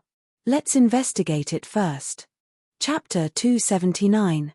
The air would usually be fresher after a rain. However, due to the sudden northern winds, the air would always have a fishy and foul smell, making people feel mysteriously uncomfortable.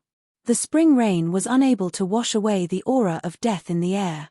For the new residents who had just moved in, this was indeed the smell of home. They hoped that this world would be completely twisted into a part of the undead plains. However, the magical forest where the former port district was located was an impenetrable fortress. The open dimensional door would always be a threat. Outside the port district of Victoria, in the middle of several dozen gigantic soul-summoning towers, the power of death was constantly gathering and distorting here, transforming into a black pillar of light that covered the sky. Around this pillar of light that seemed to reach to the heavens was a distorted space. There were mountains and rivers in that area, and countless black figures seemed to be doing something. That was where the mortal plane and the desecration plane intersected. Undead would occasionally appear from the void. Liches and liches were busy with small mountains of broken limbs and corpses beside them. Most of the low-level undead that had just appeared were missing limbs. At the very least, they needed to be given spare parts that would allow them to walk normally. And the first thing the high-level undead would do after coming out of the dimensional barrier would be to thank the heavens or the god of fate for protecting them. After all, the dimensional barrier would clash with each other and the dimensional laws would clash with each other, which would be like trying to cross a dangerous strait in a storm. Not only would this require courage and power level, it would require even more luck. The undead emperors were no idiots. They already knew that this was a critical moment. In fact, they had spent countless amounts of effort and secretly prepared for this day. No matter how thorough their plans were, they couldn't stop a sudden misfortune from descending upon them. Based on how things were developing, if this dimensional descent really did create a new dimension, then the dimensional door to the desecration plane would have been opened for nothing. The harsh situation was right in front of them. If they couldn't destroy this new dimension's will, then the dimensional door to the desecration plane would likely be completely taken over by the desecration plane. Once the new dimension's will completely awakened, it would likely launch a large-scale counterattack. At that time, this dimensional door would be useless. Find a new location for dimensional descent. Let's not even talk about how to convince the Bardi Empire to make yet another sacrifice without achieving any results. Just now, the undead emperors had paid a tremendous price and risked their lives to personally descend upon the Bardi Empire. And even if they were able to successfully suppress Bardi's objections, the previous preparations at the port of Victoria would take more than 1 or 2 years to complete. In order to reach the dimensional descent standard, the soul-summoning towers there had been secretly operating for many years. The amount of Casolan's tears in the citizens' bodies was more than 5 times the average amount. How many years would it take to start preparing again? And it just so happened that dimensional laws were clashing against each other. Dimensional teleportation was basically a lucky draw. Low-level undead were cheap, and there were countless low-level undead in the death planes. It wouldn't be a pity even if 3 out of 10 low-level undead teleported here. However, it would be quite a pity if any mid-level undead teleported here. The concept of mid-level undead didn't exist in the mortal plane. Those without intelligence were considered low-level undead, while those with intelligence were considered high-level undead. However, in many death planes, due to dimensional laws that favored the undead, any undead that reached a certain level, around bronze, would be able to regain their experience and intelligence. It was precisely because of this that the undead planes had such a large population base that the undead planes were far more prosperous than the outside world had expected. Their civilization level wasn't low either. No intelligent lifeform would be able to endure being transformed back into a bloodthirsty beast that was driven by their instincts. They would still be considered important in the mortal plane, so how would they be willing to be transformed into beasts or slave soldiers in the undead planes? Mid-level undead that lost their intelligence would only be considered slightly stronger low-level undead. They wouldn't even be able to use 1/3 of their original strength, which was an obvious waste. As for high-level undead, they were probably the most pitiful of all species in terms of birth rate, which made them even more precious. It was no exaggeration to say that undead armies would forever lack mid-level and high-level leaders. It would be far too unprofitable to gamble thousands of years' worth of resources on a single chance. Of course, the more powerful an existence was, the more likely they would be able to survive in such a situation. Naturally, they would have a higher chance of surviving through dimensional teleportation. But if they were unlucky and met with some sort of temporal rift, even the undead emperors themselves might not have the confidence to survive through dimensional teleportation. No matter how much they had to pay, the highest chance of succeeding was only 50-50. Gambling thousands of years' worth of resources on this single gamble was basically a gamble that they would definitely lose. But when the battle reached a critical point, they couldn't consider investments and expenditures anymore. Even if an entire brigade has to fight to the death, we must take down XXX Highland. This was a slogan often shouted in certain situations. Obviously, a small hill that had already been blown flat wasn't worth exchanging lives for. Even if they managed to take down the hill, they wouldn't be able to exchange it for any benefits. The most important thing was still the strategic significance it represented. Not being able to take down the hill or being a moment too late could result in the entire battle being lost. And right now, this semi-isolated undead plane that was becoming more and more independent was a strategic high ground that was being fought over. The Order gods could interfere at any moment. That was why, even though they knew that teleportation at this time would be a huge loss, the undead emperors unhesitatingly used everything they had after discovering that the undead emperors were starting to lose control of the plane. "Ah, I'm here, I've seen it, I've conquered. Ah."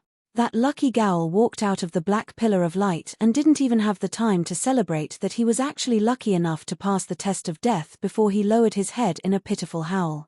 Large amounts of black mist left his body, and at the same time, His 100 years of rationality and experience were also gone. The Gowl that had just been speaking so boldly, and yet when he opened his eyes, he was nothing more than a drooling Gowl. He had already transformed into an evil creature that directly lowered his head and started gnawing on the corpses. Yet another unlucky fellow that was sent here without even understanding the situation. A corpse necromancer linked him with a death contract and ordered him to give way. They had seen far too many of such occurrences over the past few days, so they were already used to it.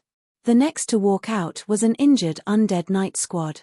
Quite a few of them had broken arms and legs, and they barely managed to walk out of the pillar of light by supporting each other. Judging from how they were still able to maintain their rationality, they were all high-level undead. These were elite reinforcements and important figures. A corpse necromancer immediately came over to heal them and register them to be reorganized. All members of the Blood Red Thorns Knight Squad are here. I am the squad leader, Albert. The corpse necromancer was actually an undead lord-level Death Knight Lord. The corpse necromancer used his Death God's aura to heal the Death God's injuries as he registered the Death God's name. However, halfway through writing, he hesitated for a moment and asked this question. All members. Isn't the Blood Red Thorns a famous knight squad from the White Ghost Valley?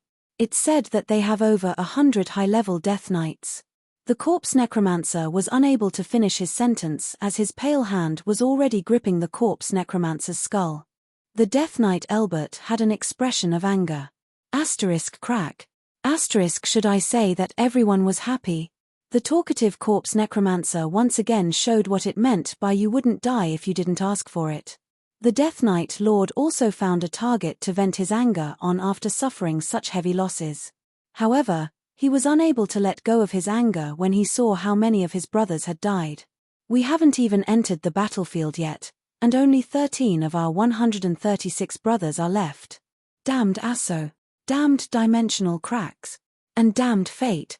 But so what if he complained? He wouldn't be able to change his fate as cannon fodder. Since the undead emperors had made up their minds, even undead lords wouldn't be able to escape their fate of death. Although the normal probability of being teleported was around 40%, this was an average of countless 0% and 100% odds. If they were unlucky, such as running into a blood-red thorn spatial crack, they would have a 10% chance of being unlucky. But even if he cursed the undead emperors for forcing them to enter the dimensional crack, it wouldn't change what would happen next. As dimensional invaders, they could only continue down this path to the very end. Soon, this Death Knight squadron, which had suffered heavy losses, would be brought to the Soul Summoning Tower for treatment. Then, the Death Knight Lords would be able to use their abilities as commanders to reorganize low-level and mid-level undead. As long as there were enough skeletons and zombies, a single Death Knight Lord would be able to lead an entire army. Plants versus zombies continued. The battle on the front lines hadn't stopped. But if one paid attention to the situation on the battlefield, they would notice that the undead hadn't sent out many high-level undead who were considered elites. Numerous camps had been constructed around the Soul Summoning Tower, and large numbers of undead laborers were working overtime. Soon, a fortress-level defensive line would be constructed. When adding fuel to the fire was no longer effective at reducing the enemy's combat strength, and would only serve as experience for the enemy's growth, not a single qualified commander would start a pointless battle. Every camp was filled with reinforcements from the desecration plane. It was evident that the undead were accumulating their military strength for an all-out attack.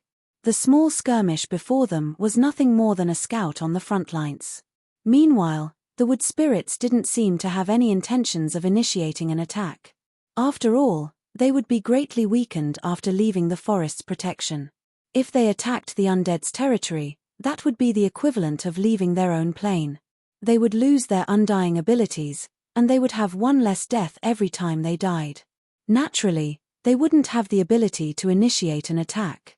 The wood spirits were quite worried as they watched more and more undead troops appear.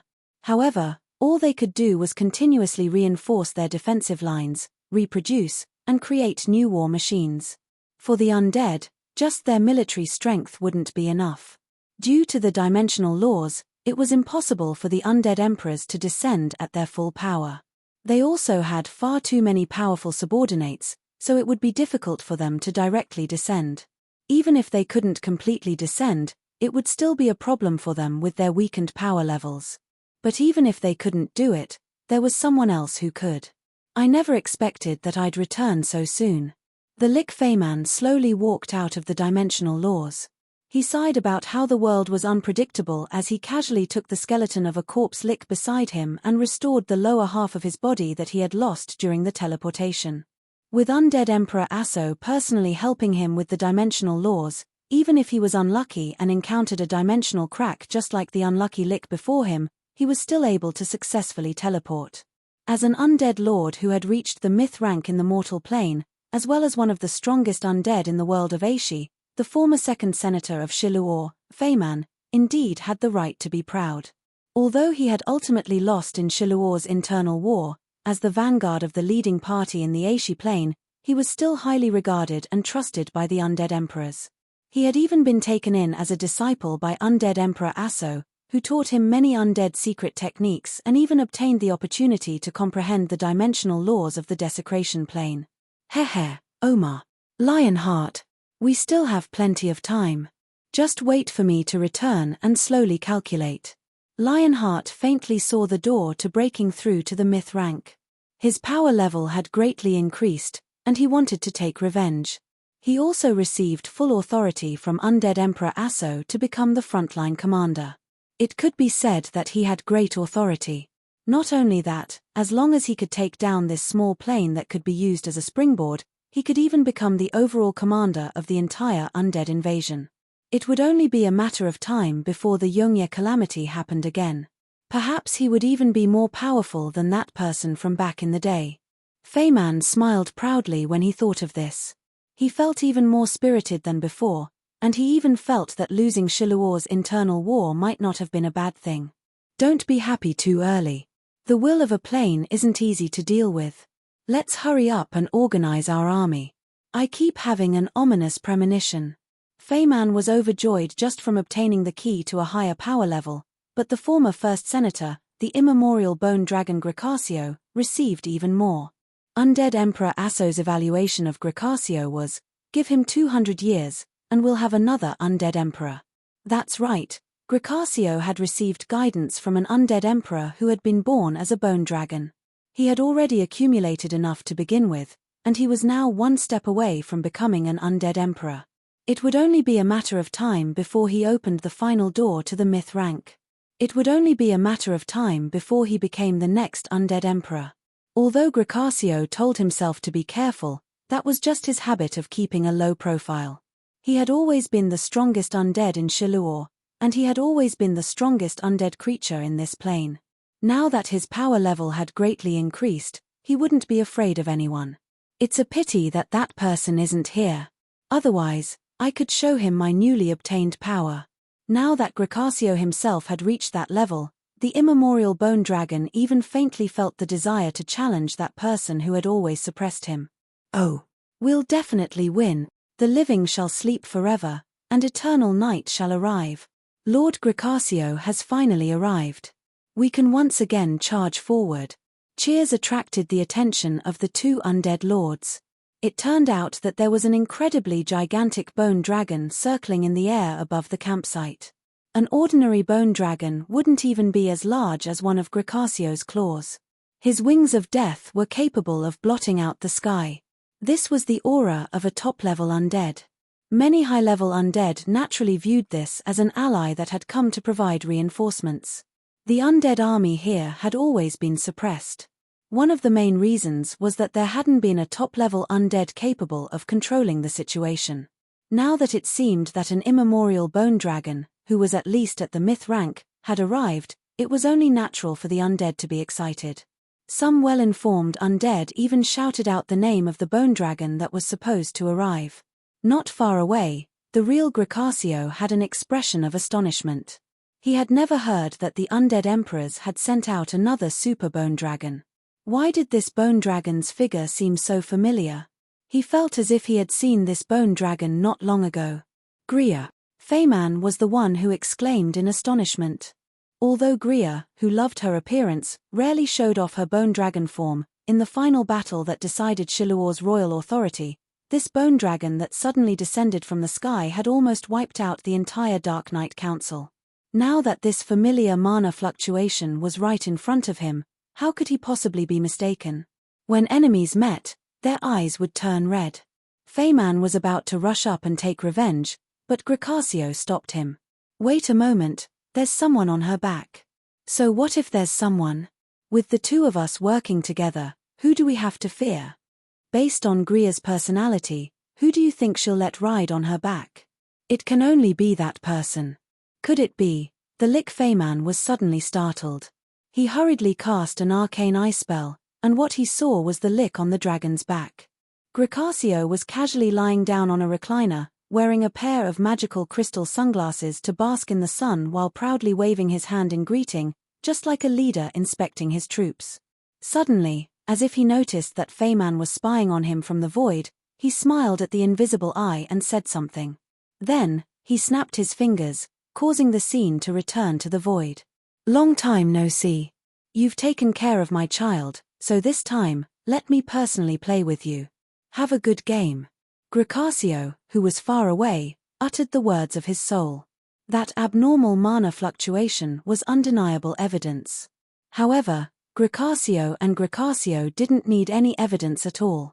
Although Gricasio's mana fluctuations weren't very strong, just by looking at his seemingly calm but actually berserk soulfire, as well as his strange behavior that would forever be unfathomable, Gricasio was certain that that person had finally returned. That existence that even the undead emperors were so afraid of actually existed in the mortal plane. It had been so many years, yet Gria had only faked his death. Just what scheme was he plotting behind the scenes? Why did he appear at such a critical moment? Yongye, impossible, impossible. Gricasio was still able to maintain his calm, but Feyland had an expression of complete collapse. Feyland had once been one of Emperor Yongye's advisors, so of course he knew how frightening Gria was. Feyland had previously dared to establish the Ike Parliament faction to suppress the Royal Authority faction because he was certain that Gria would never return. Meanwhile, Gria seemed to have received enough cheers and applause. She changed directions and flew towards a patch of green in the distance. When Gria slowly glided past the dark clouds and arrived above the heads of the two undead lords, she actually circled in the air. Feyman and Feyland could clearly see that Gria was happily waving at them on the dragon's back. Gria was even blowing kisses and waving at them. His enthusiasm made it seem as if he was a good friend who hadn't seen each other in a very long time. Hi. Even Gria's enthusiastic greeting was heard. Hi. Feyland was actually frightened to the point that he hurriedly waved his hands in greeting when that familiar soulfire stared at him. This wasn't any spell. It was merely an instinct formed from the pressure he had accumulated over the years. Only after receiving a response from Gria did the Lich in the sky nod in satisfaction. He patted the bone dragon, and Gria slowly continued gliding towards the forest. Seemingly believing that Gria was going to attack the enemy right after the reinforcements arrived, another round of cheers erupted in the army camp to send off the bone dragon. Long live Lord Gricasio! Long live Emperor Asso! Only the two new commanders remained where they were, still in a daze. Gricasio, who had just been praised as Long Live the Emperor, had an expression filled with hesitation. Gricasio's ambition to defeat his superiors had just risen up in him, but he had been frightened by that person's appearance. Gricasio seemed to have unknowingly vanished into thin air. In the end, the two of them stared at each other blankly as their enemy left. They completely forgot their duties as commanders. Neither of them had the courage to stop Gria even after she disappeared from their sight. After all, they would probably have to directly face Gria, an existence who had suppressed them for more than 100 years just by relying on his lingering aura even after his death. Sigh, let's just take over the army like before. That way, those kids won't be impulsive and rush out after us. Yeah, let's not keep them waiting. Let's hurry up and go. This is ridiculous. We actually mistook the highest level leader of our army for someone else. Alright then, when Gria reappeared in front of them, these two were still mega undead lords who gave even the true gods headaches. They were obviously just stray dogs who had been scared out of their wits. They had been living under Gria's shadow for far too long. Chapter 280. There were many forests in the Asia continent, both well-known and unknown. The most dangerous magical forest was located in the Bardi Empire. Even I didn't dare to go there. There weren't even a few goblins in a peaceful forest, especially the forests that the elves lived in. They contained countless treasures and secrets, and would often be forbidden grounds for other species. However, walking in a forest would be quite different. The Silver Elves' forests were peaceful and quiet. For example, in the Silver Mirror Forest, I could faintly see sentinels and rangers hiding under the leaves as I walked through the forest. The Centaur Knight who was patrolling the forest was also fully armored. The fully armored Unicorn Knight was powerful and holy. If I had good hearing, I could even hear the knight's movements and the sound of a bow in the distance. However, I still had to be careful. There would always be spying gazes and whispering behind my back. After walking for so long, I didn't even meet a single wild elf. It was obvious that humans were being guarded against here. But if I looked at it from a different angle, everything would be different. Should I say that it was to be expected of the superior elves who specialized in combat? Rather than calling this a peaceful forest, it was more like an elven military camp. Although their bows and lances were exquisite and extravagant, the enchantments and materials used on them were of such high quality that anyone would be green with envy. Their standard equipment was so good that even legends would be green with envy. The Unicorn Knight's extravagant equipment made me want to rob a tycoon. The Moon Elves' forest had beautiful scenery. The plants here were flourishing to the point of being unnatural. It was possible to see all sorts of god sculptures and artwork while walking through the forest. Even the elven treehouses were carved with countless patterns and designs. The elves' living environment was also the most comfortable. Unlike the Silver Mirror Forest, where you couldn't see anyone while walking through the forest, ordinary elves could be seen everywhere in the Moon Elves' forest. They weren't that wary of outsiders, and it was even possible to buy some small handicrafts from roadside vendors. Yep, I was referring to the former Tassel Kingdom. Now, although they had transformed into Greyblood elves and had the elves' unique craftsmanship and magical techniques, their equipment was still the typical model of extravagant but impractical. Their expensive enchantments were only used to make their artworks seem more beautiful. As for me, if I couldn't get rid of their extravagant decorations, it would be better to sell their products as art. It would be more worthwhile to use them to buy dwarven products. As for the last remaining superior elf species, the Wood Elves had lost their own kingdom. The forest they lived in was no longer their own territory, and they no longer had the ability to change the forest's environment. However, they had always been the forest's favorites. They wouldn't use nature magic to change the environment. The Wood Elves' territories were usually the most natural, and they lived in was no different from any other species. It was common to see powerful creatures that were rarely seen in the outside world, such as mountain giants, treants, druil, little Red Riding Hoods, and so on. Of these creatures were the Wood Elves' subordinates. Elf and Tutu to protect the forest. The Wood Elves had the best reputation among the elves due to their peaceful natures. They were one of the few superior elves who didn't look down on others. Many Wood Elves also had a tradition of traveling. Since they loved life and loved to travel, they were often welcomed by all species. In fact, some royalty even invited them to become outstanding instructors. However, this world wasn't just filled with kindness. If the Wood Elves were completely defenseless, perhaps the Wood Elves, who were viewed as treasures by some, would have long since gone extinct. The natural forest was the best shelter for the Wood Elves, and the powerful creatures in the forest would be the Wood Elves' natural allies. All the trees and plants in the forest would constantly watch over foreign invaders. In front of a living forest, even those with unfathomable intentions wouldn't be able to find the path to the Wood Elves' home. The Wood Elves in the forest weren't to be trifled with. The Wood Elves in the outside world were also not to be trifled with. If the wandering Wood Elves were forced into a corner, they would be able to use nature's wrath, a species' natural talent ability that could only be used once in a lifetime. This ability would allow the Wood Elves to transform the entire surrounding forest into a group of relentless avengers. Although not every Wood Elf possessed such a talent ability, it would likely be a loss on the level of a forbidden spell if a Wood Elf ran into one. That was why all countries strictly forbade any illegal actions against the wood elves. But today, the moment that I stepped into this forest, I felt like the entire world had changed. This powerful feeling of being in a different world made me dizzy, and it was impossible to get rid of the dizziness. As far as the eye could see, the breathing plants and forests gave off a strong sense of life. Yes, it was a sense of life. This forest was alive. It was breathing, it was napping. From the moment you entered, it had opened countless eyes and was silently watching you. Oh my, how unfriendly. Flying in the dense magical forest was obviously not a wise move. The bone dragon stopped at the edge of the forest, but the moment it transformed into its human form, a purplish-green wall of thorns suddenly rose in front of Grier. Sensing Grier's undead presence, the forest that was fighting against the undead unhesitatingly closed its door, refusing her entry. As for me, the path that suddenly opened up seemed like a secret path leading to a fairy tale. Flowers bloomed on both sides of the path as if they were welcoming guests. The moment that I stepped onto the grassy path, a wall suddenly rose up behind me, almost causing Grier to crash head-on into it. This obvious difference in treatment caused Grier to feel like she was about to die from anger. But when I entered this forest, I was secretly astonished.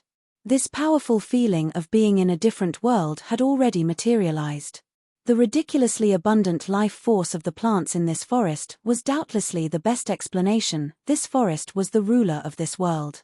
This was the core of this world. What astonished me the most were the plant life forms on both sides of the path that slightly lowered their heads and smiled at me in greeting. Although their physical appearances were quite different from ordinary life forms, and their fibrous wooden bodies made them seem out of shape and strange, their souls and expressions clearly indicated that they already possessed independent thoughts and intelligence. They were intelligent life forms no different from ordinary humans. It's wonderful that you came. Mother will definitely be happy. A child's voice echoed in my ears. A small wood spirit was waiting for me on a tree branch not far away from me. Seeing that I noticed her, she immediately jumped down. Only now did I notice that she was far smaller than her fellow wood spirits. She looked quite similar to an elf child, but she reached up to my waist.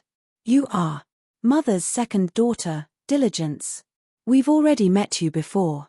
It's just that you recognize our current appearances. She had light red hair that was completely different from Amelia's. Her face was even more exquisite than that of an elf's, and her thorny flower petals were the best accessories. Her thorny skirt only covered her most important parts, and even her little feet were stepping on flower petals. As she walked, the fragrance of the flowers would scatter everywhere. She was just like a forest fairy from a fairy tale. Although her facial features were quite similar, I would say that her physical appearance was only 30% similar. That was because in my memories, Amelia would never have such a healthy and sunny smile. She would either be laughing hysterically or laughing evilly under her mage robes. Meanwhile, the cute little girl in front of me had the purest kindness on her pink face. Just looking at her made me feel like she was a good child full of energy. How could she possibly be related to Amelia? The 7 virtues. I paused in surprise for a moment as I recalled that frightening man-eating garden. But then, I felt that it was only natural. Since Amelia had already reached such a realm, it was only natural that her 7 virtues would be completely independent. She would have an independent sense of self, and it was even possible for her to betray the Creator. In that case, the first thing I needed to do was, you still don't have a name? How about I help you come up with one? Since we were going to be in a relationship, how could I not know a name? Of course I needed to come up with one first. There's no need, there's really no need. I already have a name. My older sister helped me come up with it, Rosa. Rosa seemed to be frightened by my enthusiasm as she hurriedly took 2 steps back and lifted her up into the air with her petals. She seemed like she was about to run away at any moment. That's so uncreative. You're originally a rose of the rose genus, yet you're directly using that as a name? That's so insincere. At the very least, it has to match the colors, right? How about true red? Right, you have an older sister. Is she white? How about calling her Quicksilver? Rosa seemed to have never interacted with anyone else since she was born. When I suddenly approached her, She had an awkward expression and became even more flustered. But then, she suddenly quieted down as if she was listening to something. "Older sister, I want to ask you. Are you intending to gather a 7-color combination? However, we only have 3 sisters right now, and she isn't white. It's impossible for us to gather a 7-color combination in such a short period of time. That's why I appreciate your good intentions." I still wanted to say something, but little Rosa seemed to hear something. She covered her ears and disappeared into the forest, leaving behind only one sentence: "Older sister wants me to go help her. You can find mother if you follow this path. Hurry up and go." She left, but her bell-like voice still echoed in the forest. As expected of a rose's incarnation, her faint floral fragrance was instinctively intoxicating, making me want to inhale as much as I could. However, I directly got up and left. After all, I knew that Amelia's diligence was the most proficient at creating poisonous fragrances. If I accidentally inhaled too much of it, it would be fatal. However, as I walked down the path, I felt a mysterious sadness in my heart. Although I had created 5 original sins, and my individual power level was far stronger than Amelia's, who only had 3 virtues, which was why I always felt that I was superior to her in the field of creation, just looking at that cute little girl made me feel like I had completely lost. I had even lost at the very beginning. I've lost. Forget about the fact that everyone here is male apart from that silly cat. Why is it that not a single one of them has normal values and aesthetics? There's a silly dog that can't even play bocce ball properly, a zombie that transforms into a spaceship man, a damn fatty that can't eat his fill, and a muscular dog egg with a strange aesthetic sense. If I compare all of them, it'll be a shoujo manga, an idol drama, and a fairy tale style story, while we have a horror movie and a comical manga. How can I accept this? In the end, my extreme sadness made me shout out, "Amelia, there's such a huge difference in style. Can we switch? I know that you hate men, so I'll give you the silly cat. If you think it's too little, I can even throw in a dog egg. He's capable of changing his physical appearance, and he can transform into any beauty he wants. I don't have high requirements. Just give me that Rosa from earlier." Clang.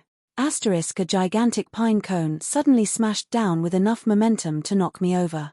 This seemed to indicate a certain someone's attitude, but I heard from above me, "You stinky bastard that made mommy sad, hurry up and leave."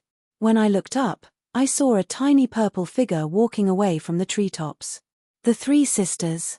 Is that temperance or modesty? Why are they all in the form of young girls? Does Amelia have so little trust in adults and men? Forget it, since I'm already here, I'll find out sooner or later. As I walked down this path, what astonished me the most wasn't the virtues I just saw. In the forest, some mature wood spirits were chatting, some young ones were chasing each other, some were cultivating new magical plants, and some were indeed enjoying the sweetness of fruits. They would even use shiny leaves as currency to trade. This forest world was filled with life, and it had its own social activities and market cycle. It was likely that I had lost in more than just the appearance of my creations. It was obvious that this forest originally didn't have any paths. If I followed the path, I would meet with many obstacles. However, the flowers in the fields would lower their heads and avoid me, while the towering trees would suddenly uproot their roots and move elsewhere. Thorny fences would automatically bury themselves into the ground. The deeper I walked, the more I faintly sensed that a will was summoning me. "Amelia." After passing through the forest, I arrived at a quiet lake. The lake reflected the weeping willows and the blooming lotuses on the lake. A green-haired sleeping beauty was currently sleeping soundly on the petals of the largest water lily in the middle of the lake. A cool breeze brought her coolness, and moonlight from an unknown source illuminated the boat made of flower petals. The open sky was actually dotted with stars, and her snow-white skin seemed rather delicate under the starlight. "I'm coming." Before I even finished speaking, countless memories and illusions formed a new world that I was instantly dragged into. What I saw before me was a dream world that surpassed the boundaries of reality and imagination.